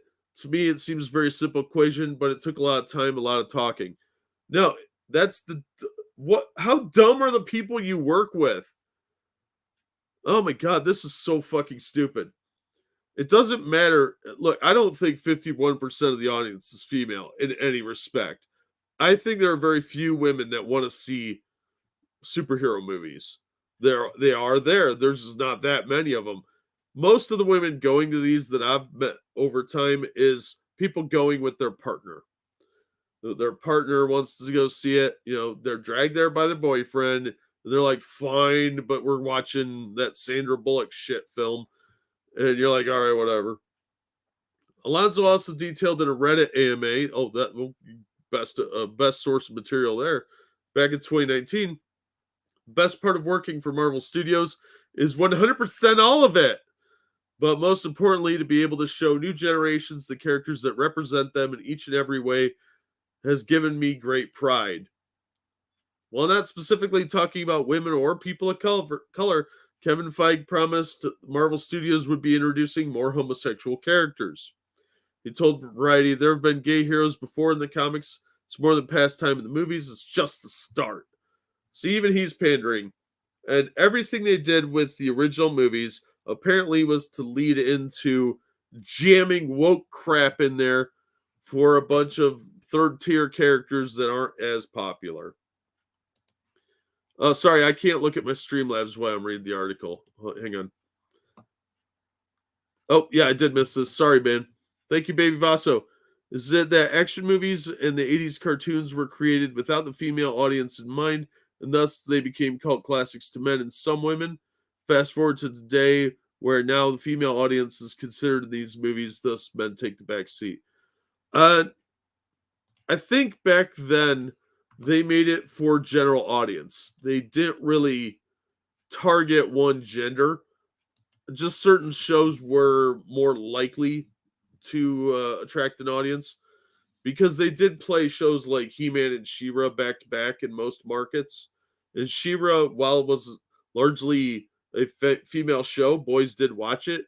What they did was they tried to incorporate action into it to keep the boys watching even shows like Gem and the Holograms, which had actual adventure and action in it, which is kind of weird sounding, but they wanted to retain that audience because they knew that the kids of both genders would watch an animated show. So, like G.I. Joe did have episodes that focused on Scarlet or Lady J. They weren't trying to target the female audience like they are now. They were just hoping they'd stay, if that makes sense. Sorry, Babe Vaso, I didn't mean to miss that one. I hope that made sense. Racist assholes look at a person, see their gender, skin color, immediately assume that they're going to think or say. I despise them. You're absolutely right, Gladius. That's what's going on. They think surface traits. You can't relate to Superman if you're not a straight white man, which is bullshit. If you see children playing and they're playing superheroes, there's inevitably going to be a kid that's not white wearing a Superman cape. It's got nothing to do with their skin tone. That racist shit is put in people's brains later on. Give the people what they want. Movie makers are too interested in changing what people want than giving them what they already want. Yeah, these superheroes are a mythology. They work off old archetypes the same way the old epics did. You know, the mythologies of the Romans, the Greeks, and even the Aztecs, the Mayans, the Egyptians, all those people, all the old cultures had mythologies and heroes, usually demigods that did epics. And then you had epics like Gilgamesh from the Sumerian region of what became Mesopotamia, and El Cid, and all the dozens of other epics from those times, even the Odyssey and the Iliad. They were proto superheroes of what we now know as superheroes. They went out and did these epic adventures that normal men couldn't because they weren't normal men. But those stories had great appeal because they used the hero's journey. They used these overarching myths. A lot of Hollywood people and writers and creators in general have not read any Joseph Campbell, and they really, really should, because those are the universal myths that sell, and they have consistent followings because they're universal themes through all of human culture and society. And that has been largely ignored in favor of modern politics, which are very, very different than anything that came before and probably in the future. If you go to a patriarchal society where like men are 90% of the ruling class, or you go to a Western civilization where women leaders are, you will still find those overarching themes of the hero's journey. A person goes out from their small village or wherever, has an adventure, and usually comes back to tell the tale, or somebody else comes back and tells their story. That is a universal theme. Love is a universal theme, but they've gotten so far away from that with these weird identity politics things that just do not exist in most societies historically or currently, that they think everybody thinks like them. Yeah, Gem, Transformers, G.I. Joe. Yeah, boys and girls watched that stuff. They played with the toys because there were only so many shows on. I have a giant cup of tea, and that's as far as I got. Just started. Nice. So I'm kind of rambling, but I'm very annoyed. When did you get a wrench? A while ago, dude. The Adventures of the Gods, North Myths, Heroes, Monsters, Dragons. Yeah. Hey, Pete, how you doing? Yeah, I'm just frustrated because it shows such a lack of understanding of how mythologies work because they're so wrapped up in the modern notion of what they want to see that they ignore the mythologies that have come before. It doesn't have to be a white person that goes out and has an adventure because historically the Egyptians were brown. Now there's some debate, but if you actually look at the genealogical information they've done, they're much more like Arabic. They're not sub-Saharan African, but you go into like Zulu tribes, they have the same legends of people that went out and had amazing adventures, fought monsters to save their village or to save their loved one. You got Helen of Troy, stuff like that.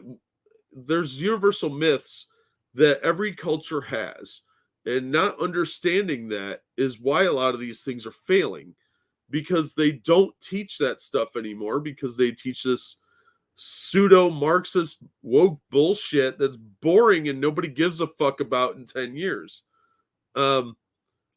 Hip hop had that problem for a little while. You go back and listen to some hip hop music from the 90s, you won't understand half the shit they're talking about because they're talking about things that were of the time. They weren't using universal messaging like love and stuff like that. Some songs did, but it was much smaller. But that eventually changed and they became much more universally themed.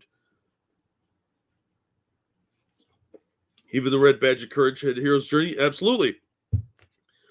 War stories are notorious for that because that's a theme that people can understand. Wars happen all the time. And there's always people leaving their home to go out and maybe never come home. And that's a very terrifying thought for most people because they'll never get to see their family again. And it's an anxiety that lives within all humans is the fear of death, the fear of going out to see the strange things, to go out into that dark forest of the soul and experience something horrible and maybe not come back. Because a lot of the heroic stories that aren't superhero stories, the hero doesn't always make it. So those stories are epic for a reason. There's universal imagery that is in every human: the fear of death, the fear of the other, the fear of the monsters, the fear of nature, of survival instinct, that sort of thing, love. Those universal themes have been supplanted with look at me because I'm this color, or I like to put my wiener in these places. That's boring. Nobody gives a shit about that. That's very niche. That's not set for success. You need more than just superficial traits to make a story. It is not a story saying, well, that dude's gay. How do you drag that out for 2 hours? By a bunch of people yapping and not doing anything. You have to, now it could be a journey of self-discovery and the person like is trying to come to terms with being gay. That would be at least somewhat interesting potentially, but they don't want to do that. They just want to make boring crap based off of superficial traits. Yeah, you're not wrong, Gladius. Movies these days are such trash. I mean, they remade Under Wraps for Disney Channel. The original only came out 24 years ago. Yeah, they have to. They have to remake stuff so they can get rid of the originals because to them it's problematic. I was shocked when Polydove gave me a wrench since I tend to troll him so much. Yeah, well, probably realized that you were just messing around. People are too busy staring at their Twitter feed to read a book. It's an illness society. We're too entertained to pursue greatness. Yeah, it is a real problem. You're never going to achieve anything by wasting time. You have to actually go out and do stuff. Oh, thank you, Baby Vaso. Progressivism has plagued us for a long time. Miyamoto once said the reason he doesn't work on franchises such as F-Zero or Star Fox is because he can't bring anything new to the table. Sega, however, dramatically changes every Sonic game, thus they all suck. Yeah. Sometimes companies make regular missteps, like they're trying something new and it just doesn't work out. But there's also the idea that they can't just let a legacy franchise sit, and that's a problem too. They want to use that notoriety of those characters and replace it with something that is less than what it was. Sometimes you just have to move on. You don't have any more Nyoka the Jungle Woman because she was a Sheena knockoff, but they did a serial of her in the 1940s. I think it was 1942. And that character was a female. She was a superhero. So that was a fairly popular character for a while, but Sheena was more popular.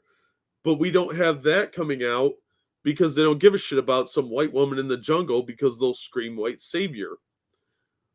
So they can't leave well enough alone. They want to make money, but they don't want to actually make good product. They just want a cash grab. And that's become the real problem. Things like Star Fox and F-Zero, they're probably along those lines as well. It's just a big cash grab to them. How many great endeavors had their origin in somebody fighting boredom or wanting to impress a woman? More than any of us want to admit. A lot of things were made to impress somebody. And unfortunately, we've gotten away from that because that's what they used to mean by having a muse. Somebody inspired you. You wanted to impress someone. And we've gotten away from that. A lot of really great art was coming from somebody that wanted to get laid. But it's shameful how far we've gone down in this cultural shithole because people are just lazy now and they don't want to do any work. They don't want to put all this into creating something new. They just want to talk about themselves. We live in a very, very self-centered society. Okay, speaking of self-centered, ICV2 is reporting Image employees form a union. It's been updated with a response. A group of 9 Image Comics employees announced this morning that they have formed a union, Comic Book Workers United, and they intend to seek recognition from the publisher. Update. After initially declining comment, an Image spokesperson released a brief statement for management. Image has always believed in the fair and equitable treatment of staff and has always strived to support employees to the best of our company's ability with regard to their employment. The organizers write on their website that the comics publishing workforce is overtaxed and undervalued, a situation they say has gotten worse because of the COVID pandemic.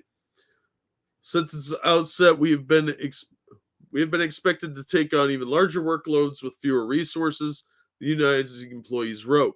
They also stated that forming a union is a natural development for a company that has started the way Image Comics did, citing the founders' desire for more self-determination and better treatment than what they were experiencing at their former employers. Nothing says more self-determination like joining a collective, because that's what self-determination means. Idiots. We are honored to grow their legacy by taking this step to give all comic book industry professionals, regardless of title, the same rights, guarantees, security, and protections which the founders sought when they broke away from the big two to start their own company. Or they were getting away from the work for hire and monotonous corporate control where everybody was told to think the same, like the union would have you do. In fact, several months into our organizing efforts, Jim Valentino made a comment on social media celebrating union accomplishments. That was the moment we knew this could work. The organizers list a series of concrete goals on their website, including salary and workload transparency for all positions. You're not entitled to know how much money I make. Annual performance reviews. Monthly all-hand meetings so staff can better understand what other departments are doing. Detailed record keeping for the tasks required for each job, including detailed job descriptions and instructions for all job duties. Better compliance with the company's stated intent to post all job openings internally before opening them up to outside candidates. But if you're internally have a lot of white employees, wouldn't that make it racist? Continuation of remote work on request, fuck off, and creation of a detailed remote work policy that states what accommodation the company will provide for remote employees and how it will share the cost of work done at home, which is currently shouldered solely by employees. No. How about you all work in an office and shut up? Increase staffing, particularly in the production and marketing departments. A long-term plan to increase diversity of staff and management. Well, how can you do that if the jobs are posted internally first? Or do you just want the diverse people at the bottom? An option for all employees to vote on whether to immediately cancel any title whose creators have been found to engage in abuse, sexual assault, racism, and xenophobia, homophobia, transphobia, anti-Semitism, Islamophobia, ableism, etc., until such time as said creators have engaged in meaningful reparations toward affected person or persons. The employees should not be able to make that decision because you're going to eventually have to cancel everybody. These are all very, very fluctuous terms that don't mean anything. Ableism. Oh, I walked up the stairs to the office today. You ableist, how dare you? Your book is canceled. I would never want to work with Image with these standards. Not just because of the rude shit I say on a regular basis, but because these are so fungible that they could mean anything at any point. It's ridiculous. Oh, have a good night, Raymond. Hey, Ori, how you doing? There it is. This is about labor relations. It's about control. Absolutely. If Image does not voluntarily recognize the union, the organizers can either hold an election or choose a neutral third party to verify that a majority of eligible employees have signed union membership cards. The National Labor Relations Board states on its website that once the union has been certified or recognized, the employer is required to bargain over your terms and conditions of your employment with your union representative. This is not the first recent unionization effort by employees of a company in the geek culture space. RPG publisher Paizo recently recognized the union formed by its employees only 8 days after its announcement of its formation. If Image is smart, they will fire all of these people before that happens, because this is going to be nothing but problems for them. They're going to be, because there will be other unions that join in protests if these people go on strike. And this last one is really about control. These people feel entitled to tell the upper management how to run the business when they are not qualified to do so. If Robert Kirkman comes out and says something mildly ableist, you do not want to lose all of his work from Image, because that is making them a ton of cash. Walking Dead, Oblivion Song, all the other things that he brings to the table that sells. And they're also going to miss out on a lot of good stuff because artists are weirdos who say weird things. You're not going to agree with everyone, but you all have to fall in line with these bizarre demands that they have. The fact that they interpret something as transphobic or homophobic is not necessarily the case that it is. If you want to have a villain say something homophobic, your book could be canceled because they think that's you talking. They cannot separate the art from the artist. The voice of a character is not necessarily the mentality of its creator. If you want to create a bad guy, they have to do bad guy stuff. And that sometimes means they're bad people. And if you have a gay bad guy who gets killed by a straight good guy, that's a problem too. And xenophobia, a lot of cultures are xenophobic. How are you going to accurately portray that in a work? This is very dangerous mentality because these employees are special little snowflakes who think they can tell everyone else what to do. And it's going to destroy their companies. Paizo's kind of already in some crap. They're probably going to lose a lot of sales. Their quality is slipping from what I've heard. But Image doing this is really, really dumb. And if they're smart, they will nip this in the bud. But I don't think they are. I think they're going to recognize this, and it's going to make Image lose a lot of good books that are slightly edgy because these people are a bunch of crybabies that can't handle anything outside of their own myopic little view of the world. And it's pathetic. That's true if the artist is a snowflake. Yeah, well, the snowflake artists and writers and stuff, they're going to go along with this, but they play it safe, which is why a lot of their books are very boring. Entertainment used to be family, friends, and pets, maybe the occasional concert. Yeah. Yeah. Read books. Hey Sherry, how you doing? That's what I heard too. Hey Camel. They want to be unemployed. This is people that think they should be in charge, trying to flex some muscle.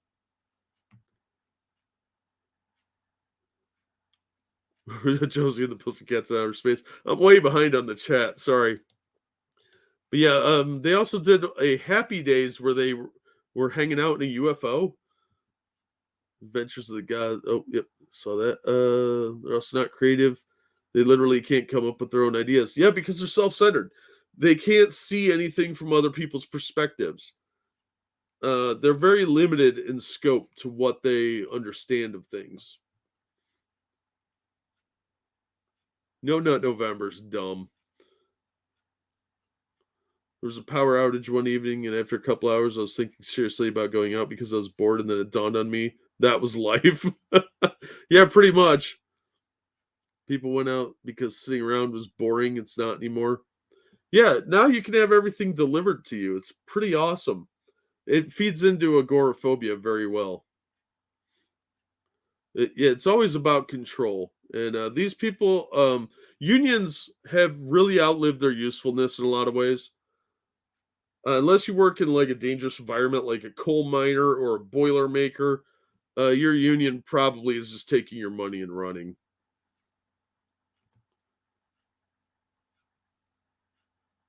They're helpless and would need rescued. Yeah, you're not wrong. Carol O'Connor was not Archie Bunker. The woke cannot tell the difference. You're not wrong at all. They would have a problem with somebody like Archie Bunker as a character now, and that's a legitimate character, a racist who's introduced to other people because Archie did change his ways through the stories. You can't have evolution of characters without them having flaws, and there are flawed people in the world. It's really sad. Now, comic books are a weird case, but um it's still character stories. You're still having people change over time. You're having morality tales, things like that. And Pete, you're 100% correct. The director of 12 Years a Slave isn't a racist because he made a movie about racism. But that's what they would want to destroy here. They could destroy a lot of classic storytelling because they don't understand that you can tell a story about bad people doing bad things, but that doesn't make you a bad person for telling that story. Otherwise, true crime documentaries couldn't exist. You would never hear about mass murderers or serial killers because, oh no, we can't report that because I'm not a serial killer. That's fucking dumb. That is such a bizarre way of thinking. Since the LGBTQIA, the only characters interact with each other could be a touchy subject. Yeah, yeah, you can't have a LGBTQIA whatever EIEIO superhero because they would at some point have to lose. They would have to be beaten in a fight because that's what makes the character interesting is how they overcome obstacles. If they're constantly the Mary Sue, they're not interesting and their sales will tank. If you have an LGBTQ bad guy, you can never have anything happen to them. You couldn't do that because they're heroic angels who never did nothing wrong. Well, that's not an interesting story and your sales tank. You can't keep churning out boring stuff and not make the characters interesting. One of these days, Alice, straight to the moon. So I think this is going to blow up in their face. If Image allows this, it's probably going to be the end of Image. I would give it 5 years before these people are completely destroying the company.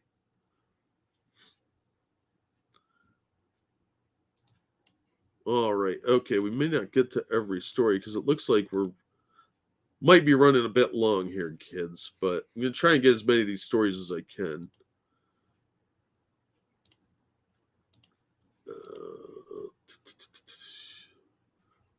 All right, and because I am shameless in my whoring, if you would like to support the show, don't forget to check out the merch store listed in the description if you want some really cool products, masks, shirts, sweaters, glasses, tote bags, etc. And stickers. They're all listed down there in the spring store. Some really cool stuff. Whenever an actor like Carol O'Connor playing Archie Bunker, and then he switches to the Chief in the Heat of the Night, it's hard to switch even though both shows were good. Yeah, but that shows the diversity of the actor's ability. Is he actually played a lot of characters that grew as people over the course of the show. But the wokus will watch one episode of that, declare the character irredeemable, and move on and never look at it again. And that's not productive to be that limited in scope that everybody has to be what your ideal is, your personal standard, because the world doesn't work that way. And you're not going to get anywhere in life doing that. You can only bully people for so long before they push back. And it's going to be ugly. Right, St. Fugi? They're pretty awesome. I just ordered a couple, actually, and I'm dying for them to come in because somebody got one and said it was really cool. So there's the link if anybody's interested. Let's get those likes up and share the video, subscribe, and click the notification bell. Exactly, Sherry. Yeah, his southern accent was actually pretty convincing. All right, let's talk about, since we're talking about cancel culture, let's jump over to Bleeding Fool and look at some real crazy shit. This is the type of stuff I've been expecting to see for a while. And we've talked about a few of these before. Yeah, the woke don't believe in redemption, only reparations. Yeah, they don't, you'll still never be forgiven. You can never clear that taint off of your soul. You will always be dirty, but they expect you to give them something regardless as an attempt to make up. You will never be cleaned of that. It will always be a blotch on your record that they can throw in your face whenever they want. It's total authoritarianism. It's very, very dangerous because no society that does that can last. It will inevitably fail. It may take a few decades, but it will fail. And what comes after will be equally brutal in a different way. Hey, Captain Tripper. All right. Transgender activist says cancel classic rock songs that aren't inclusive. Jennifer Finney Boylan, a transgender activist and contributing op-ed writer for the New York Times, says she wants to ban famous rock songs similarly to how activists have done with Confederate symbols because they find them offensive. I want to live in a world where I can be moved by art and music and literature without having to come up with elaborate apologies for the work or its creators. That's a horrifically authoritarian statement. The fan of revisionist history, Boylan, urged listeners to scrap iconic artists and songs including Don McLean's American Pie and Rolling Stone's Brown Sugar if the artists have personal flaws or their lyrics are not sufficiently inclusive or just. American Pie she probably wants to cancel because it has American in the title. But it's about the death of Buddy Holly, so I'm unclear on what her goal here is.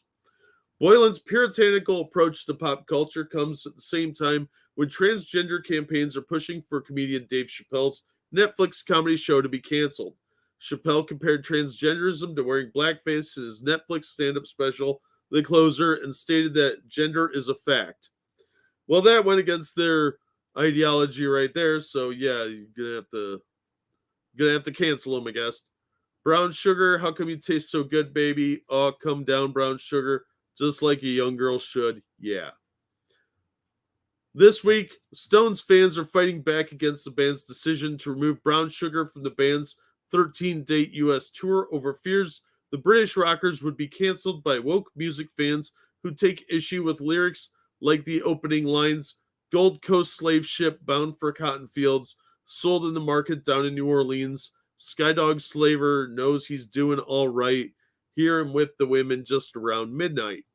Confirming its removal from the set list, in an interview with the Los Angeles Times, Keith Richards said the band did not want to get into conflicts over the song, but furious Rolling Stone fans said they don't understand the controversy surrounding the track as clearly anti-slavery, with many saying artists should be free to express themselves without fear of cancel culture, and are demanding the band reintroduce the song into the bombarding the group's official Instagram account with a request for it to be performed.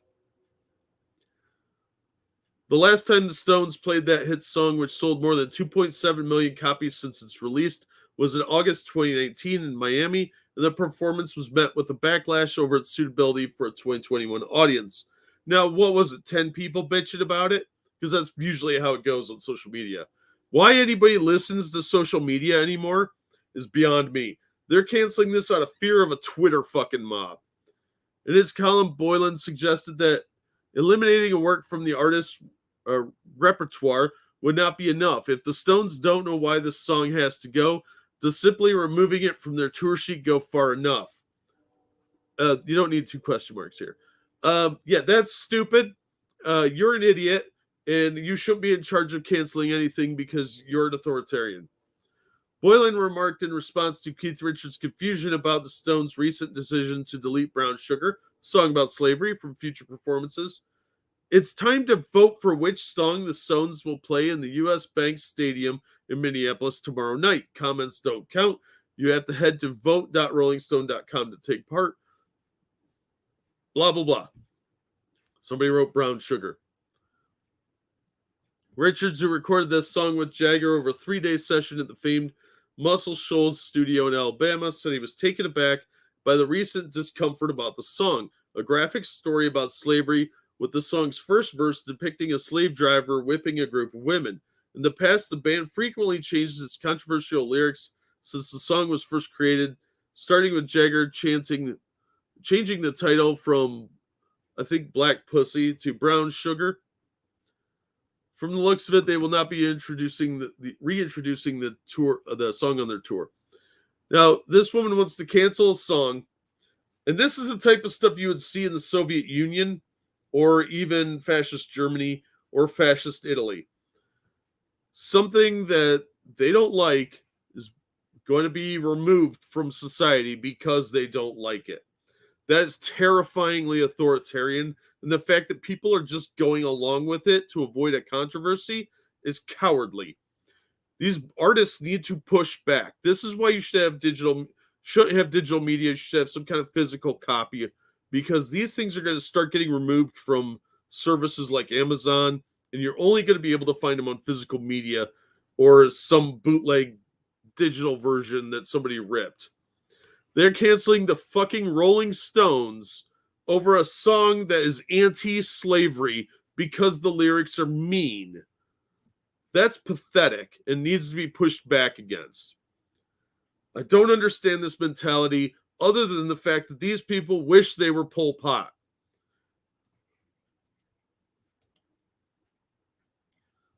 Dude, I don't know. Man, woman, I don't even fucking know anymore. I can't tell. But this is the worst kind of authoritarianism. And it's very, very dangerous. It's gotten a lot worse. When was the last... If you're over 45, did you ever think you would live in America where they said that you couldn't listen to a specific song or a band couldn't play that song unless you were living in the USSR in 1989?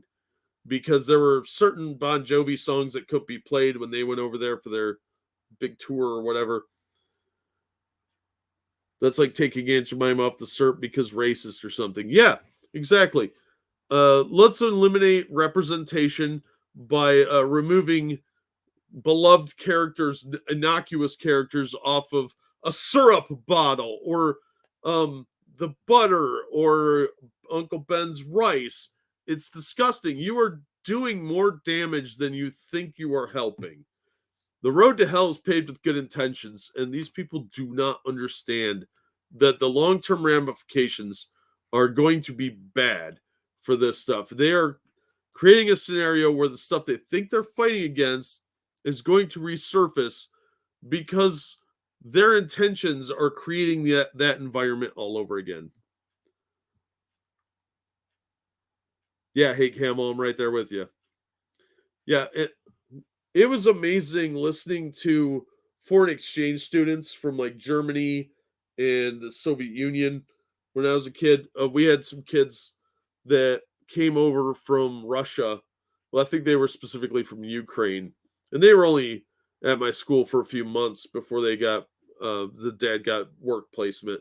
But they were from the Ukraine, and they were shocked by the availability of things like blue jeans. You could at one point in Russia, you could sell blue jeans for about $500 in the Soviet Union. If you got caught doing it, you were probably going to a scary, scary gulag. But Western music, especially, was very difficult to get. And when bands would play, very rarely over there, they had to get approval for everything. We are quickly accelerating toward that here, and it's terrifying. Even the progressive left has become the moral majority right wing from the 80s, where they want to censor stuff, but instead of saying it's satanic or it's anything like that, that they where it was religious with those people, now it's anti-progress or it's right wing white supremacist or something like that. They have their own buzzwords, and that is very terrifying aspect. Cop Killer was banned here when I saw Body Count in the 90s. They played it anyway, though. It was mad. Yeah, it's not even like that good of a song, but the fact that you aren't supposed to hear it makes it sexy. It makes it subversive. And that's what will keep this stuff alive is there will be people selling bootleg books, whether it's on flash drives or printed copies. You'll see a complete black market for that and the rise of mafia groups. You saw that a lot in the Soviet Union. The Russian mob got that powerful by being willing to import stuff that was illegal there. Thank you, Tyrai. Story idea: Tale of Two Races. A redemptive story of a white and black neighbors who get to know each other and realize they have things in common and become friends. The story also going through each person's own struggles day to day. That sounds a lot like the movie 48 Hours. But yeah, that would never get made today because they'd be like, oh, it's white savior stuff. But thank you for the donation. Muslims are the only religious group the woke crowd won't bother. Yeah, because they'll get killed. Modern blasphemy laws, absolutely. Moralism without morality. Yeah, it's a secular morality. I'm telling you, this is very much resembling a secular religious cult. They're taking except there's no redemption. They have to alienate you from your family structure. There is no path to being better. Once you're at the bottom, you're an untouchable. This new system is a caste system where if you're on only the pure people are on the top, everybody else is on the bottom. Even the Bible teaches forgiveness. Most religious books do. The unpopular religions are the ones that don't have redemption, because you can redeem yourself in all the major religions. Even in Islam, you can convert to being a Muslim, and that would absolve you of a lot of your past heresies. But fanatics always take it too far. But an unsustainable cult will have no path of redemption. There will only be excommunication and death. Yeah, any of the old buddy cop movies kind of had that. Like 48 Hours was the most notable one I can think of. But even like Beverly Hills Cop, you had like the black cop with the white cops, that sort of thing. There was a lot of other stuff like that. Running Scared was a really good movie, though. You should watch that. Doesn't have anything to do with what we're talking about, but I was thinking of buddy cop movies. If you want to see what it looks like, see Enter Sandman being performed in the Soviet Union just after the fall. The crowd is insane. Yeah, because people were thirsty for different things that weren't controlled.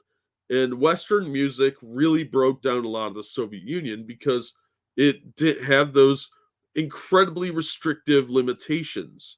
And it was run a lot like what we're seeing with progressives now, where certain things were verboten. And if you dared to do that, If you dared to talk about certain topics, you could be imprisoned. We saw that with the band Pussy Riot, which, by the way, they're terrible. But they were talking about homosexuality and fighting the power, stuff like that. And they were imprisoned, and that was within the last 15 years. Put Jesus in a bottle of piss, and that's okay. Let's tour that in museums. Yeah. The piss Christ was lauded at the time, even though that went against the norms of the day. A lot of people thought that was disgusting, but nobody stopped it from existing. It was just dumb and gross. Last bout, Boy Scout. Good example, St. Fugi. Without redemption, they eventually end up eating their own. Cancel culture works that way. Yeah, but how many people will be destroyed before that can happen is the problem. They will destroy people's lives. And if you don't push back now and start trying to take the culture back by not buying these people's merchandise, not supporting them, not giving money to their causes, if we don't push back now, we will see a lot of people's lives completely destroyed, far more than already have been, which is too many now. There are institutions that people can't go to. Some people can't get bank accounts. You're seeing people booted off social media platforms, including YouTube, and that's horrifying. It's destroying a lot of people's lives, but that is going to get a lot worse when these Puritans come into power. And they are very quickly accelerating that pace. I don't want to get too into politics, but yeah. Today's workers don't realize they're the Hitler Youth. Yeah. People that go along to get along are going to fall on that sword eventually, because at some point it will come for them. No matter how pure you think you are, there's something in everybody's past or accidental expressions or Twitter posts or whatever that will get them canceled. Avenge not yourselves, but rather give place unto wrath, for it is written, vengeance is mine, I will repay, saith the Lord. Romans 12:19. Yeah, that's still accurate. You can claim vengeance, but it's not really yours to take. The left may like that, but in the future something will come to pass they won't like. Yeah, because you're opening the door for mandates, and once you do that, anything else can be mandated too. If this group says you have to mandate that, eventually they are going to lose power, whether they admit to that or not, and then that will be used against them because you set the precedent. That's a very dangerous thing to do, and once one person wants to mandate something, somebody much worse will come along eventually, and then the mandates will get worse. And then maybe they won't tell you what the shot is for. You don't know where this ends. And anybody that says they do is a liar, because power is a very corruptive thing. And when you have that much power over somebody's bodily autonomy, they are a serf. They are a lowly peasant that you can step on at your whim. And what you can do to them can get worse and worse, because you extrapolate out from that point. Well, if I can force you to take something, then I can force you to be in a specific location. You report to this work camp. Or you didn't do what I wanted, so you report to this work camp. See how easily it is to slip on that slope. It's very dangerous stuff. Yeah, people are openly embracing a lot of these compulsory things, and it's very, very dangerous. I do not like where this is going. Yeah, Baby Vaso. Shoe on Head has a lot of things she could be canceled for. And she will never be seen as pure as they want her to, as pure as she wants them to see her. But yeah, it's getting really crazy out there, and I don't like the way this is going. I don't care how much of a conspiracy theorist I sound like to some people, because they're not just paying close enough attention. On the upside, CBR is reporting Hasbro debuts a Halo Needler Nerf gun. Hasbro recently added a fully functional replica of Halo's iconic Needler, one of the most recognizable weapons in video game history, to the Nerf arsenal. Hasbro Pulse worked alongside Halo developer 343 Industries to model the Nerf Needler after the weapon's appearance in the upcoming Halo Infinite. In addition to premier packaging, Who cares about the fucking packaging? The Nerf Needler also comes with a stand that shows off the blaster's many light-up effects in display mode, as well as a game card that unlocks in-game content for infinite players. The Nerf Limited Halo Needler will retail for around $100, with pre-orders opening December 31st. It will start shipping January 11th. Okay, that does look kind of cool. Fully motorized.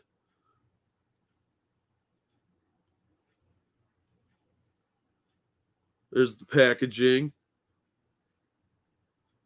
The Nerf Limited Halo Needler will not only replicate the distinctive look of the deadly blaster, but also feature a variety of functions and effects that make the wielder truly feel like one of the Banished or the Covenant.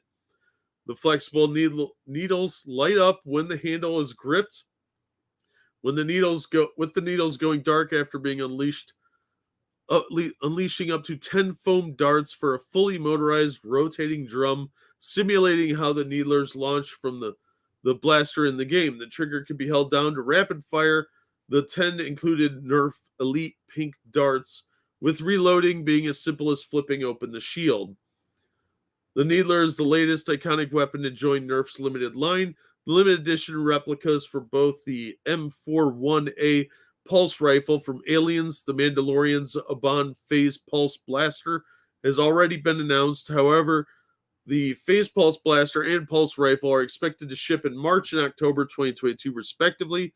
The Needler isn't due out until next November. So you can pre-order this. Wait, didn't it say January?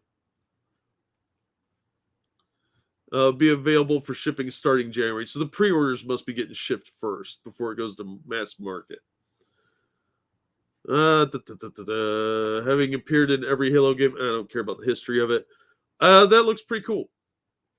And the new game's coming out soon, so if you want to get one of these bad boys, it's going to cost you $100, but it does look pretty cool. This is a digitally rendered packaging, not the original, not the actual one. This is just what they're looking at. The box looks pretty neat, though. The design looks pretty cool, and it will shoot 10 darts, just like the game. So if that's something you're interested in, better start saving up.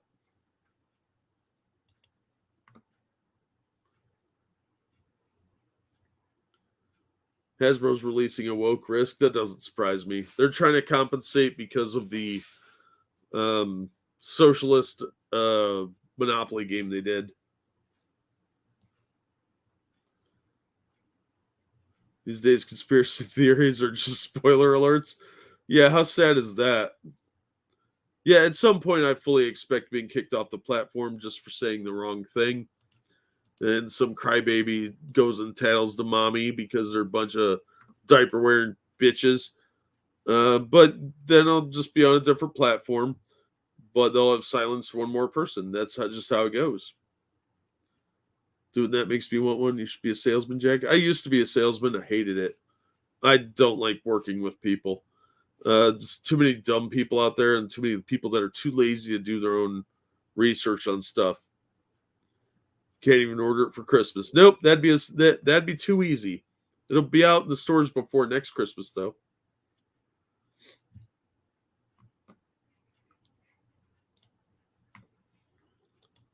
All right.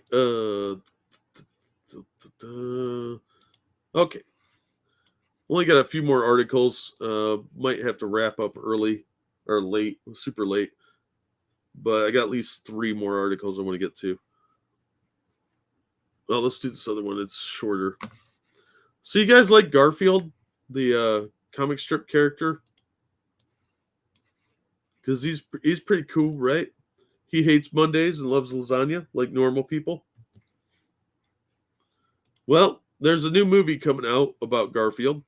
This comes to us from People magazine. Chris Pratt to voice Garfield, a new animated movie. This Monday doesn't suck. That's a terrible picture of Chris Pratt. Chris Pratt's going to be the new voice behind Garfield. I like Bill Murray doing his voice. I thought that was great. And before that, the guy that did the voice for Peter Venkman on the Real Ghostbusters cartoon. The actor signed on to voice the iconic cat in a new animated feature, according to the Hollywood Reporter. Pratt 42 shared the news on his Instagram account along with a photo of Garfield, writing, "Well, this Monday doesn't suck." The film will be written by Oscar-nominated screenwriter David Reynolds, who wrote Finding Nemo. It will be directed by Mark Dindal of Chicken Little fame. They had previously worked together on The Emperor's New Groove. This is the latest adaptation of the famous comic strip character, which was made into a live-action film, Garfield, in 2004, along with a sequel, 2006's Garfield, A Tale of Two Kitties. Bill Murray voiced the cat in both films. I thought Bill Murray had a good voice for it. This is also Pratt's latest movie project in the works. The actors voiced characters in the Lego Movie franchise as well as Pixar's Onward. Never saw it. Looked dumb. He is set to star as Mario in the Super Mario Brothers animated movie as well. So no release date or anything like that, but he's going to play Garfield, which could be pretty cool. So it might not suck, right? The voice of Morgan Freeman. Yeah, he's been doing a lot of voice work lately, so good on Chris Pratt. I'm glad he's working. He seems like he's a decent actor. I don't hate him. All right, let's talk Star Wars.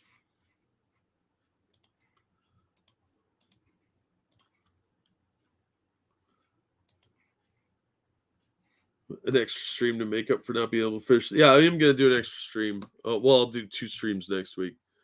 Bounding into Comics is reporting Jon Favreau seemingly confirms The Mandalorian. Oh, wait. This is a really old article. Why do I have this up? Okay. I thought we already looked at that one. Okay, never mind. That cuts one article out. I was going to say, that looked really familiar. All right, let's talk about Marvel Comics.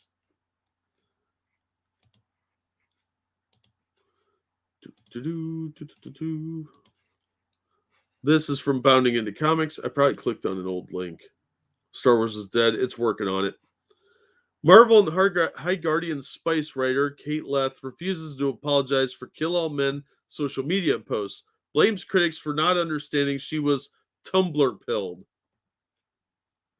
Why does that sound like you took illicit drugs while falling off a cliff? Writer Kate Leth, whose credits include script work for Country Roll's High Guardian Spice and a single volume of Patsy Walker, aka Hellcat, for Marvel, recently dismissed the rightful criticism of her Kill All Men rhetoric heavy social media history by not only refusing to apologize, but also blaming critics for not inherently knowing that she was a Tumblr-pilled state of mind. Why would anyone know that? And your haircut looks really stupid like this. It doesn't fit the angles of your face. Talk to your hairdresser and stop just being like, I want that. It's dumb. And this tattoo sucks.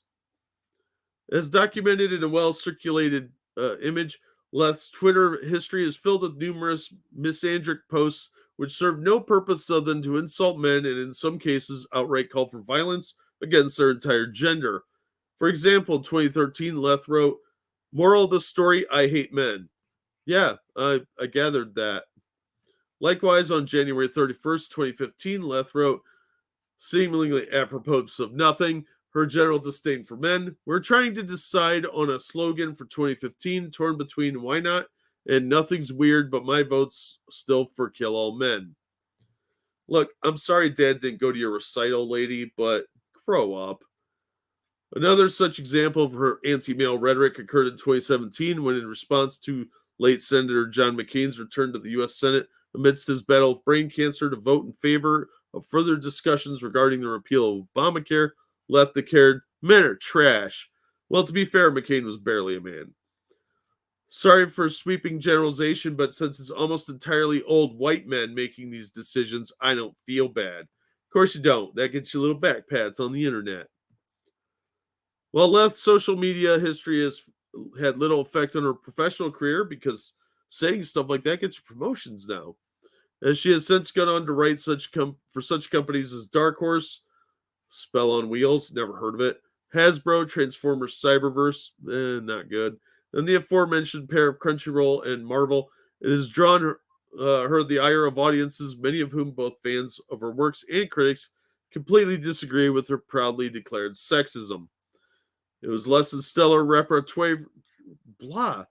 It was less than stellar repartee with fans alongside her generally antagonistic social media presence that led the above tweets once again to make the rounds following the release of High Guardian Spice, the abominable Crunchyroll exclusive on which Lev featured a series as a series writer. Yeah, I've heard horrible things about this show. Especially its like Steven Universe look and really, really bad writing. Taking note of the subsequent wave of recent backlash against her tweets, Leth wrote on Twitter on November 4th to observe to her followers in a now deleted thread, funny how people who spam my contact form with demands for accountability because I worked on a cartoon use burner emails. How dare you say kill all men? She continued, mocking the renewed criticism of her social media history. Well, hun, those tweets are 8 years old, and I was Tumblr pilled at the time. Yeah, well, you still sound bitter and jaded and single. If you can't get the I don't care, or the if you can't get that, I don't know what to tell you, she then dismissively told critics. Why would we know that, though? You just sound like a bitch. Oh, yes, we're all psychic mind readers now. Thank you. I block people who are dickheads. Also, nothing in my show. I have only ever been one person on a writing staff. Well, you make it sound like it's yours, and then you distance yourself when you get pushback. So you're dumb. In a follow-up tweet, Lev further explained, as a writer on a staff, I have no power over design, marketing, animation, or larger story arc decisions. I do my job, I write my scripts, and I'm proud of the work I do. Okay, well then don't sound like an asshole and don't make it sound like it's your show when you previously tweet about it. But I am not the powers that be, she concluded. Not on anything that's out now, anyway. I'm just grateful for the work. You'd probably get more work if you weren't so difficult. Bosses don't like people that are difficult. You have to be a little bit amiable for people to want to work with you. If you're talented, it's not an excuse to be a jerk, especially if you're one of these Tumblrites that really have no talent but are fitting the right check boxes. People will cut you and they will ignore your work. Look at Megs of Saggio. That flavor of the week went away a long time ago and is now faded largely into obscurity. We used to hear about her all the time, and now we don't. So she's gone, and hopefully she saves some money. However, though, Lev attempts to explain away her past rhetoric as simply being Tumblr pilled. One should take note that at no time in her above tweets does Lev apologize for having espoused such hateful sexism. Yeah, that would be unacceptable if it were reversed, but we're not allowed to do that because they'll cry, what aboutism?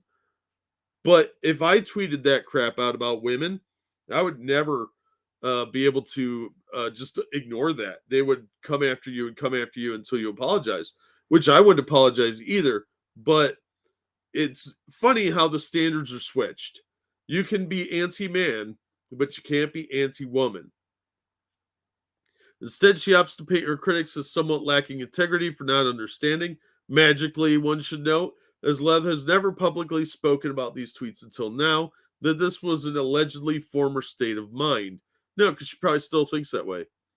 Ultimately, her tweets read less like taking responsibility and more like an unreasonable shifting of the blame for her own failings onto her critics. Well, yeah, that's what all these people do. They don't take any responsibility for any of their actions. And you put on a lot of weight in between these pictures. I'm guessing this is the older picture. And this is the newer one. Look, one of the problems with these people is that they refuse to change their ways. They refuse to apologize for their own bad actions, but you can never apologize enough for yours because they are the saints and you are the sinners. Hey, Bubba, how you doing, man? Just got home from work? Cool. Bitter old lesbian much? She's probably just going to have a bunch of cats and die alone. Look, do you like dogs or cats? Because that's what's going to be feasting on your corpse when you die in your bitter old age, and that's just the way it is. You can't be this difficult all the time and expect to have long-term relationships with people. It doesn't last. You're going to die alone, full of regret, in an empty house or apartment, more likely, and starving and eating your cat food that you share with Mitzi and Buttons.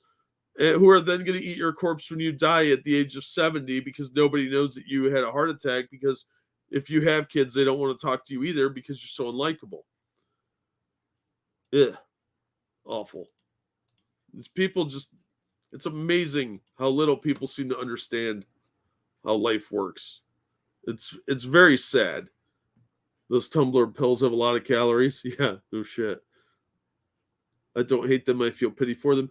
I'm at the point where I'm torn between pity and disdain, because there's only so much pity you can have for somebody that refuses to change their ways and refuses to see any other perspective other than their own. We're all flawed people. To think otherwise is arrogant, and arrogance leads to downfalls. And it is very, very bad when it happens, and very public most of the time. All right, I got another piece of bad news here. This one came from Hey SoCal.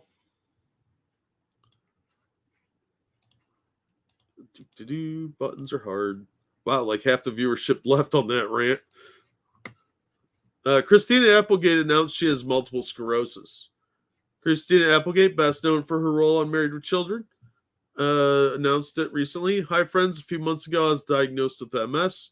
Applegate tweeted last Monday night. It's been a strange journey, but I have been so supported by people, but I know by people that I know who also have this condition. It's been a tough road, but as we all know, the road keeps going unless some asshole blocks it. As one of my friends is, damn it, I can't read. As one of my friends that had MS said, we wake up and take the indicated action. And that's what you do. So for now, I ask for privacy as I go through this thing. Thank you, XO. The 49-year-old actress is best known for playing Kelly Bundy on Married with Children in the 80s and 90s. But she's also had numerous roles. She was on Samantha Who, Up All Night, and the Netflix series Dead to Me. Her film roles includes Don't Tell Mom the Babysitter's Dead, underrated film. Anchorman, Legend of Ron Burgundy, one of the few Will Ferrell movies that I liked. Anchorman 2, I didn't bother watching. Hall Pass, Bad Moms. I didn't see either of those. She's been nominated for 7 Emmy Awards, winning 1 and receiving a Tony nomination for the 2005 Broadway revival of Sweet Charity. She underwent a double mastectomy in 2008. She lives in Los Angeles with her husband, Dutch musician Marilia Noble, who founded the alternative rock band Porno for Pyros in 92. I didn't know she married that dude. Her prolific charity work includes involvement with Entertainment Industry Foundation, Adopt a Classroom, the Motion Picture and Television Fund Foundation, World Animal Protection, PETA, I can forgive her for that, and the Trevor Project. I can forgive her for that. Multiple sclerosis is an unpredictable disease of the central nervous system that disrupts the flow of information within the brain and between the brain and the body. Most people with MS are diagnosed between the ages of 20 and 50, with at least 2 to 3 times more women than men having been diagnosed with the disease, according to the National Multiple Sclerosis Society. Nearly 1 million people are living with MS in the U.S., and more than 2.3 million worldwide have the disease. So that sucks. That's a really shitty thing to have. So I wish her the best. She can probably afford decent treatment. So hopefully she can manage pretty well with that. Yeah, Don't Tell Mom the Babysitter's Dead is really underrated film. Oh yeah, daylight saving times. Yeah, that always fucks me over too. And it's like they will try and magically make that hour vanish from your time card too. Like, oh no, I don't know what you're talking about. Oh, you never heard of Porno for Pyros? Oh yeah, they had like one big song. Yeah, it does make me want to watch that. I do like her. I think she's a good actress. She's been in a lot of decent stuff. She just gets shit roles.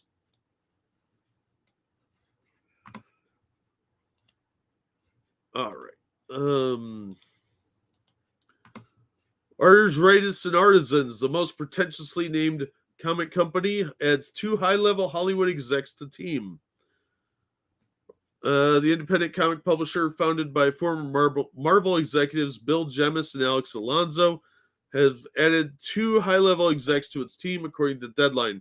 Former Roku Chief Marketing Officer Matthew Anderson a strategic advisor at Lupa Systems, one of AWA's backers, has joined AWA's board of directors, and former 20th Century Fox legal head Bob Cohen has joined the company as its general counsel and executive vice president.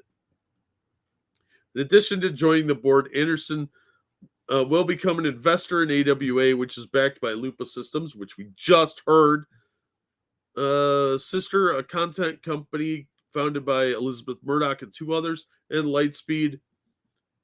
They raised $5 million from these people. Before he signed up at Lupa, Anderson spent 7 years as the chief marketing officer at Roku, where he supervised the marketing partnership with other services that promoted Roku. Now, what's interesting is I've been saying for a while that AWA's work has largely been TV pitches disguised as comics. And they really read that way. That's why the single issues of what is generally a 5 or 6 part story arc are $4. But the trade paperbacks are $10. Do the math on that. It doesn't add up. Just wait for the trade paperbacks. And most of them have that same feel and sensibilities as low-budget movies. They're very PC. There's a lot of, like, the book The Resistance was very Orange Man bad, which didn't age well. And they have a lot of stuff like that. It's very, very much like that tee-hee humor, sophomoric wine mom kind of humor that you'd get from that crazy aunt that never got married and comes over and is way too touchy-feely and pinches cheeks and smells vaguely of boxed wine. That's their type of industry. It's very milquetoast, very safe, and would very much fit with Netflix.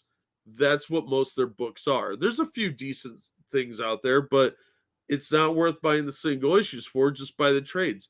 They're just storyboarding and say, look, we have proof of concept here. We have these comics that were published. We want to sell them as a series or as a movie or something like that. That's what they do. They make content. And they even say that in here, content. Content. It's all about the content, not about making something good.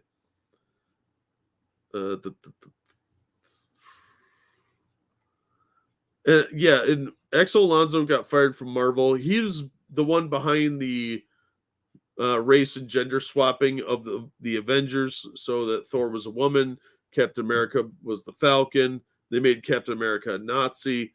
That was largely on his watch. So yeah, I think this is a really, really dumb move. The fact they raised $5 million really won't go very far. It'll keep them around for a few years, but they do have a following. I just don't think it's a particularly good company. They do some okay stuff. They've had a few decent books, but most of their stuff is incredibly mediocre. Yeah, see, this Sister's a content company. That's all they're doing is they're producing stuff. They don't care how good it is.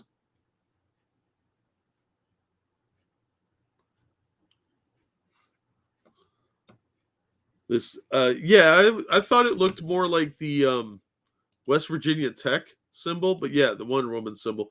It's just the lazy branding. They don't have anything that it looks very generic, so they can say they're in different industries. Whereas, like, you see the DC bullet, the round circle with DC in it, or you see Marvel Comics Group, you know what it is.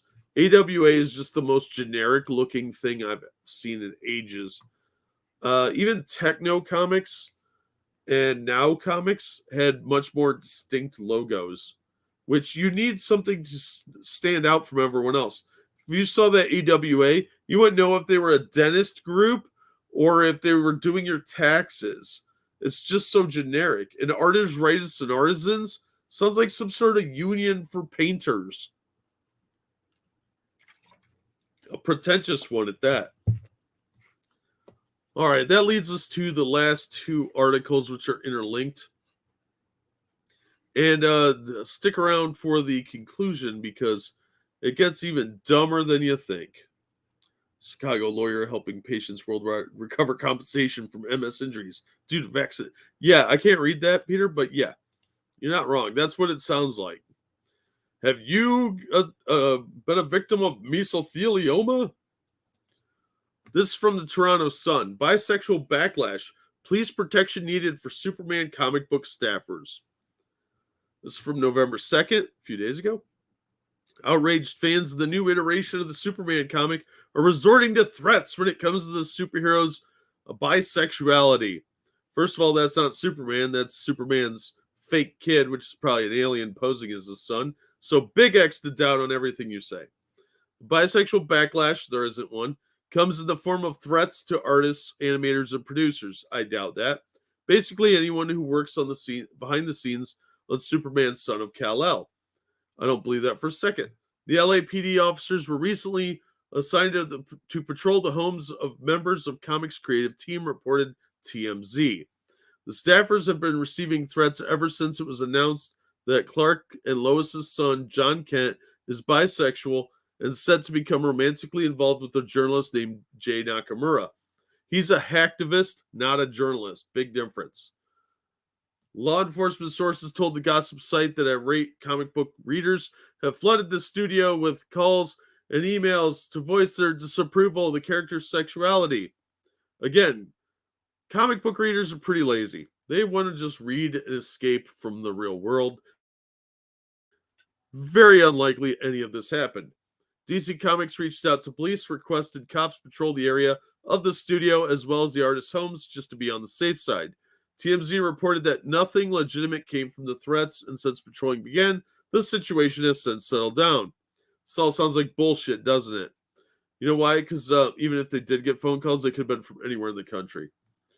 While the diverse move was celebrated by some, many unhappy with the change, claiming it's ruining the character. The character sucked to begin with. Bendis ruined him a long time ago anyway. Being gay had nothing to do with that. It was just a shit character once they aged him up. Former Clark Kent Superman Dean Cain, who started Lois and Clark, scoffed at DC Comics' statement that they were going in a bold new direction. If they had done this 20 years ago, perhaps this would be bold or brave, but brave would be having him fight for the rights of gays in Iran while they throw him off a building for the offense of being gay. Not wrong. The issue in which John and Jay share a kiss will be available November 9th. Yeah, that might have gotten pushed back. But now, let's take a look at the follow-up from Bleeding Cool. No comic death threats over bisexual Superman. A couple of days ago, TMZ reported the headline Superman bisexual backlash spurs LAPD protection for artist studios. That LAPD officers were recently dispatched to patrol the homes of some of the illustrators' production staff who created the latest iteration of Superman. The extra protection comes after major backlash that included some of the so-called fans making threats.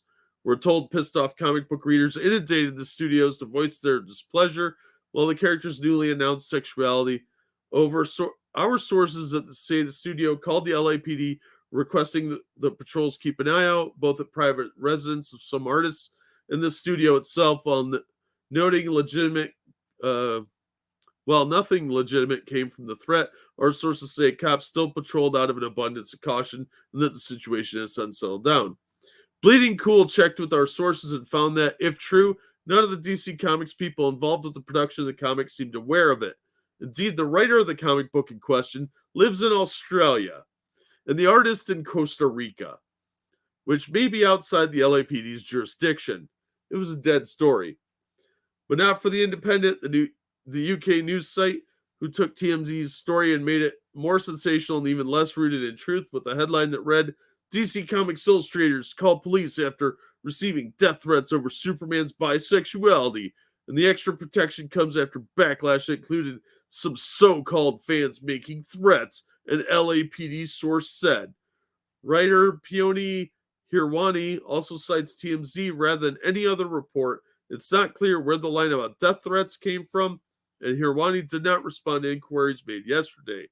Checking with the Wayback Machine shows that no amend was made to the TMZ original story to remove any mention of death threats. Liz Wernstead of the Metro does similar, also using the death threats line is coming from TMZ, despite TMZ not reporting that. And Alex Hammer at the Daily Mail does likewise. This is journalism of the worst kind. I actually agree with Rich Johnston for once. This is just bad journalism. There's a history of this kind of thing. Joe Simon and Jack Kirby at Marvel offices were inundated with hate mail and phone calls when Captain America was first published because he was portrayed as fighting for intervention of America in Europe against the Nazi threat. Yeah, nobody liked politics in your comics then. That's different. Now, interestingly, I think that TMZ might have been put up to this by DC. That's my opinion. I have no evidence of that. But this looks like low effort PR. Exactly, Baby Vaso. Libs aren't this dumb, are they? Yes. Yes, they are. Because although the creative team don't actually work in the States, and anybody that reads comics knows that Tom Taylor is Australian. He talks about it in interviews. It's been mentioned in articles many, many times that he is in fact living in Australia. That's why it's so funny that his obsession with Donald Trump was so obvious and lazily wedged into his books. Because he's not even fucking American. He can't vote in our elections. Why does it matter to him? I don't sit around talking about how someday Harold Holt's going to wander out of the sea to save Australia like King Arthur. No, because he's not my political leader. Yeah, it's funny, granted, but I don't care about Australian politics. No offense, guys, but it's interesting from a sociological aspect, but not from like I'm going to write a fucking comic book based around your politics that'll be published in your country. That's weird to me. But Tom Taylor lives there. The illustrator's known to be a foreign person who lives in South America. This is fucking dumb. And it sounded fake at the time. I don't think anybody should be doing death threats, but I call X to doubt on that to begin with. But it looks like the kind of publicity stunt that DC would pull. So that's why I think they probably did that to try and gin up some more sales, because the sales really aren't that good. They're trying to make this into a big cultural milestone, but it's not. Nobody gives a shit. It's just lazy writing.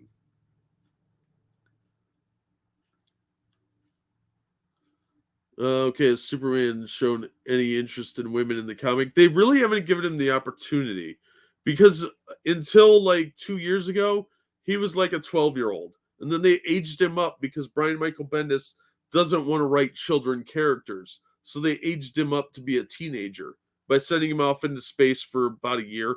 Then he came back, and suddenly he was much, much older, like 5 or 6 years older. So it's just lazy. Plus, he also unarrested several illegals that the cops had put handcuffs on, stuff like that. He was in a climate change protest and gentrification stuff. It's a very political comic book. Most of us don't care about our politics either. I get it. I get it. Yeah, Australia is probably outside of Los Angeles. I'm not great at geography, but I'm pretty sure Australia is its own country.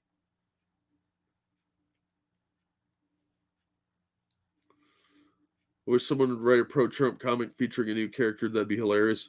Yeah, they don't do that. That would never happen. The only pro-Trump comics you get are from little publishers like, was it Iconic Comics? They did a Trump Space Force, which was actually pretty funny. It was very tongue-in-cheek. It was just silly. It wasn't meant to be serious, but it was pretty fun. Trump lives rent-free and heads all over the world. Yeah, it's bizarre how much impact someone has like that, especially a real estate mogul. So I guess that's his forte.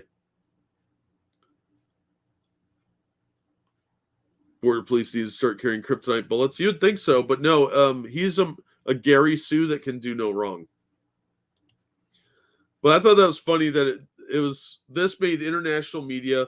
Toronto Sun, a Canadian paper, was the article I read, and Daily Mail reported on it. The Independent, both over in the UK, the Metro, which is Europe, and a couple of US newspapers reported on it. TMZ reported on it, which they're a gossip site. So it wouldn't surprise me if DC gave them that story.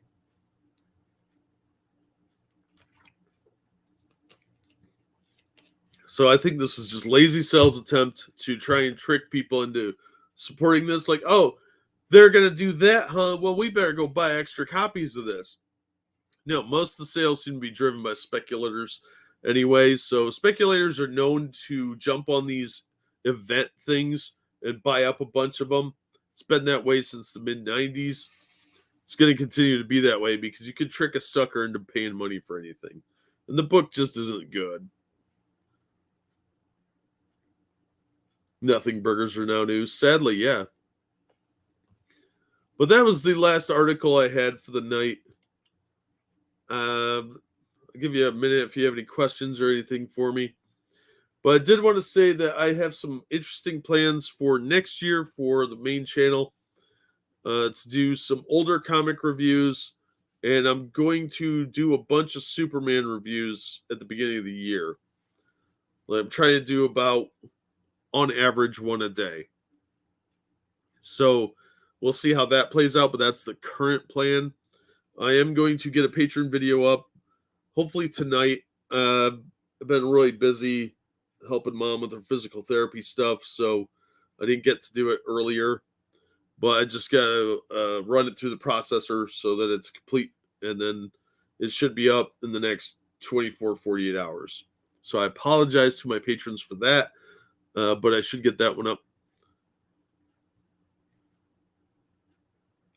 Yeah, well, we're well past that tall person. I'm working with like 5 channels I'm trying to do stuff for. But yeah, I'm going to, I've already got 1 video a week scheduled for the first half of next year with the compilation videos, and a handful of others sporadically scheduled out through October of compilations and regular videos. I'm hoping to have more stuff out at a more reasonable pace instead of the sporadic stuff that's been happening due to various life events. So that's the update on the channels. Roll for Sandy should have a video up today about noon. So only in about 5.5 hours. But I am working behind the scenes on a lot more stuff. So I'm hopefully going to have more consistent output than I have been in the last 6 months or so. I fell asleep for a few hours, which is why I missed Monkey in the morning. I did fall asleep while working on a video, shockingly. So I did miss that. So yeah, I did sleep. I don't sleep a lot to begin with. I have very bad insomnia. And that's why I don't sleep mainly. But yeah, but I'm also on the go a lot recently because of various things, not just my mom going on in my real life that are putting a lot of pressure on me to have to be in other places. And it keeps me from being able to sit down and make content. It's not entirely me being lazy. I actually am just not here very often. I try and be home as much as possible because I don't like the outside. It's full of people. And I like people in concept more than practice. But I did get some Roll for Sandy videos made, and I've got about 5 more that need to be finished that will hopefully be done this week. And I'm going to schedule a day later this week to do more filming because I got a lot of board games I need to get out of the house and in somebody else's house. I heard only 500 subscribers are needed to have access to the community. What? Yeah, the community tab is pretty useless because it never shows up in people's feeds. I have enough subscribers, but I don't have enough watch time on bad comic reviews. And they really don't promote your channel until you reach monetization. But I'm about 1,000 hours away from that. Thanks to Random American. Big thanks to him because he's been watching every one of my videos. So that's kind of a difficult task. But like my other channels aren't, they're way low on numbers. But Roll for Sandy is monetized, so that one actually does. That's the only one that's producing revenue right now, other than Streamlabs donations. So I don't have a lot of like consistent income on that front because I don't get a lot of views. But Bad Comic Reviews doesn't have enough because my videos are so short, so I get 0 money from that channel. So yeah, that's kind of the situation with the channels. I will be producing more content in the future, and I am working to make sure that I have a bunch of stuff done in advance for next year. Because I know this year, until I get a more consistent schedule where I can sit down and work on stuff, it's going to be a little bit sporadic. That's why I'm trying to do stuff. When I do videos, I try and do a few extra to put up for next year, because I'm going to focus more on older stuff. Because this week, my comic list is 9 books, and that's pathetic. So I'm going to focus more on older stuff so I can at least have a video out every day, and the new stuff will be add-ons.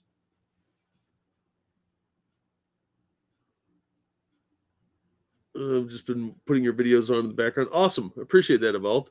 Thank you. Yeah, thank you, everybody, for all the support. Thank you for the donations. Thanks for coming out and listening to me rant.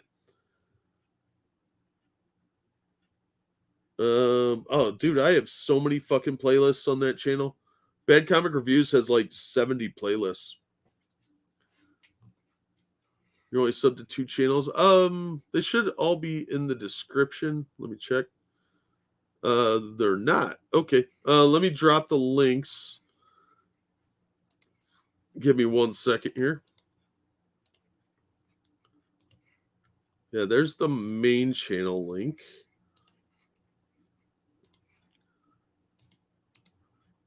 And here's Roll for Sanity, which is where I do unboxings and game stuff.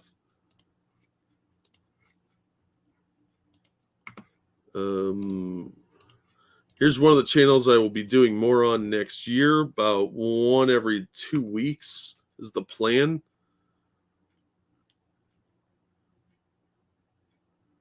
Yeah, the DC playlist has the most videos, and there's a compilation list now that has all the longer videos in it, where it's like a mini series or a story arc. I've been doing a lot of those because people actually seem to watch a lot of those. And that's always good. And remember, if you don't like being on YouTube, or I get booted off here for some asinine reason, I also have channels on BitChute and Rumble for these as well. So there's that. And if you want to watch my laundry, I'll throw that video in too, because I got laundry videos in the making as well. Thanks, Comrade Kitty. It's always fun to catch live. I'm glad you like the show. How does YouTube count watch hours as a different IP? Yeah, they count each IP as an individual thing, or your account. So if you're not signed in, and somebody that is signed in watches the same video, it only counts it once, is my understanding of it. So yeah, I'm a little unclear because they're kind of vague on that stuff. But yeah, it's yeah, I dox my hands in the Roll for Sandy. Sometimes you might be able to see my reflection. I don't fucking know. Why no super chat option? Because I don't have enough subscribers. On this channel, I don't have super chats because I don't have 1,000 subscribers or the 4,000 view hours. I think I'm really close on view hours on here because these are such long streams, but I don't have the mandatory requirements. That's why I don't get super chats on Bad Comic Reviews too. That's why I don't stream over there, because that has the requisite number of subscribers but not view hours. And I'm really close. I'm actually at 2885, I think, somewhere in there, 2890. So I'm only about 1,000 short on view hours, but you have to do that every year to maintain your monetization, which really sucks, because if you have a steady audience, like you guys come out like every week, they don't let me get super chats for it, so I can't grow the channel, because super chats do count toward interaction, is my understanding, and you guys talking in chat counts, but they don't even bother to suggest your videos that often if you're not monetized. So it's a very chicken and the egg kind of situation.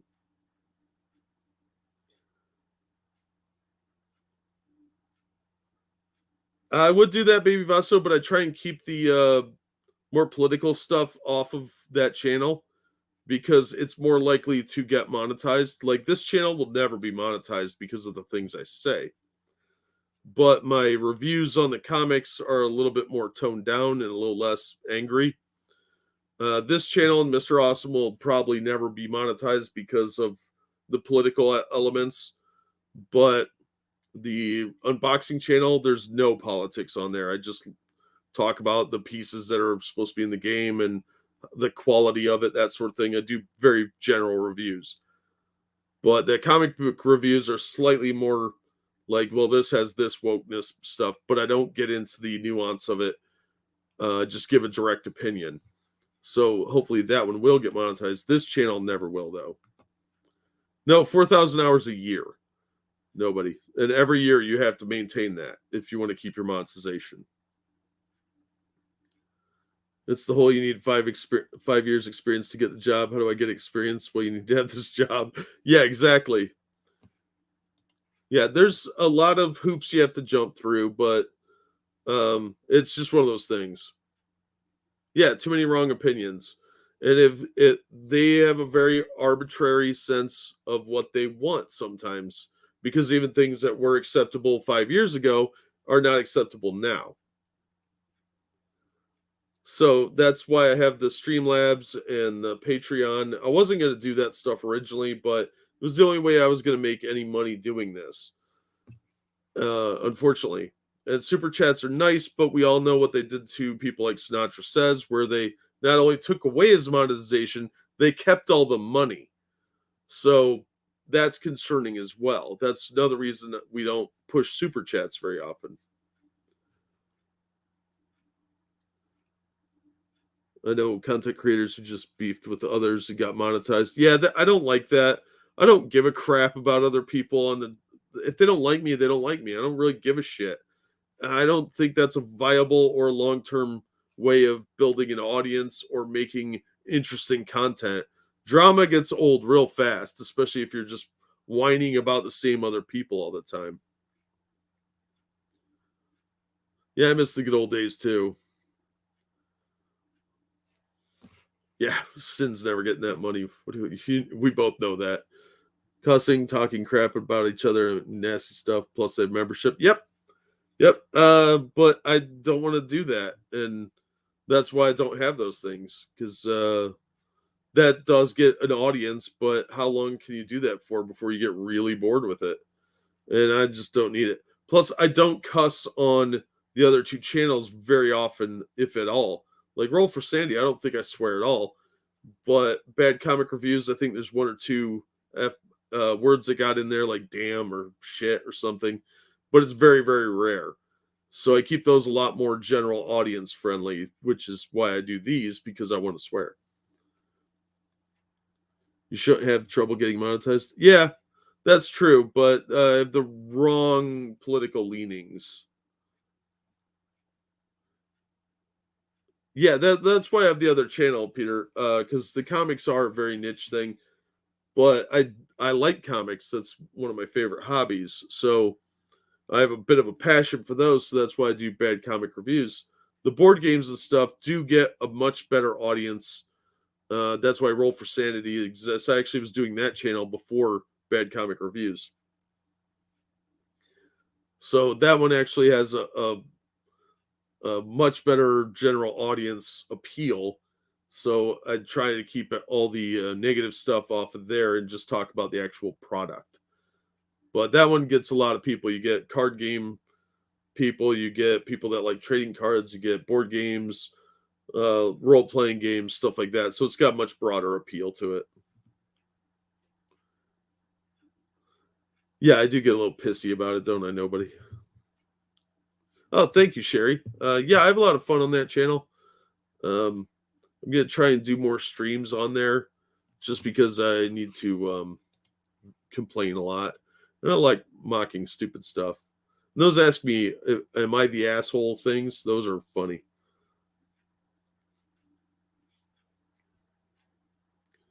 Why not mix it up on one channel, different content? Because then you have a schizophrenic audience and people don't really know what you're doing.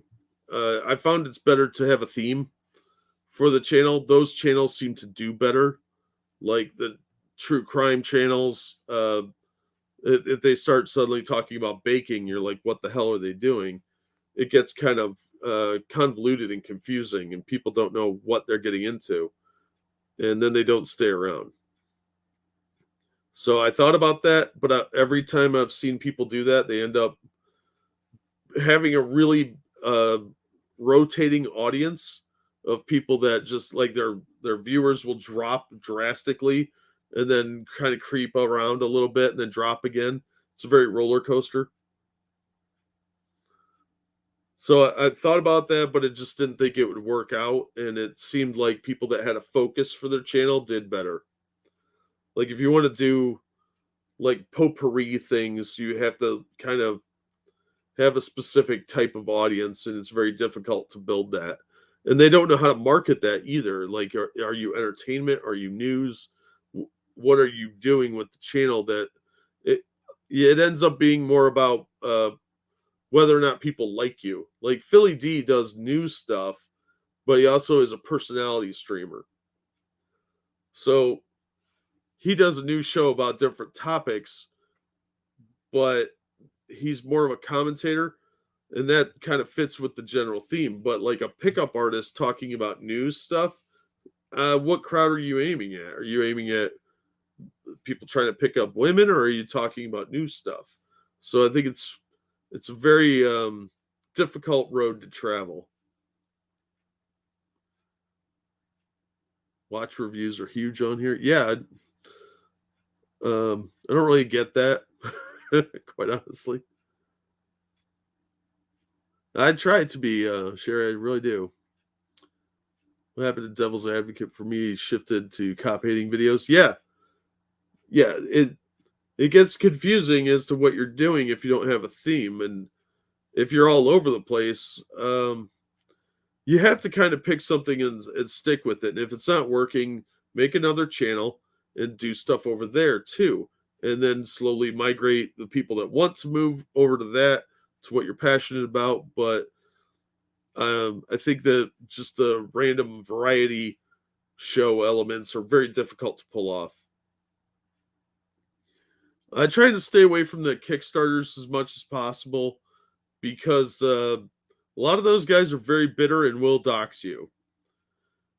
They're very angry people. So I usually buy the Kickstarter stuff secondhand or borrow it from people that I know backed it. But I've reviewed a few of the Kickstarter ones. There's just not enough of them, and they're very inconsistent with their release schedule. So it's hard to do those on a regular basis. I've done streams about Kickstarters that look cool, but I don't want to endorse people that I think are idiots or that aren't going to produce. It'd be harder to get subscribers if you don't have a theme for the type of videos. If you just throw everything on one channel, you might get the views, but you won't get subs. Yeah, and again, you have to have 1,000 subs and 4,000 view hours. Live streams make it easier to get the view hours, but if your live streams aren't about what your videos are, then it kind of has to go hand in hand. And I can't do these kind of live streams on that channel because of the political stuff that goes on behind the scenes, with calling out actors or stuff like that. It really just doesn't fit. You can grow organically. You can mix it up. Most of the audience follows you from one channel to the next anyway. I like a good mix up. Yeah, I'll have to think about that. But for now, I'm going to probably leave it as separate channels. That way, if somebody wants to hear me rant live, they can subscribe to this channel. If they want to hear about my comic reviews, then go over there. I don't want too much overlap. Oh, reviewing the campaign? I'll have to think about that.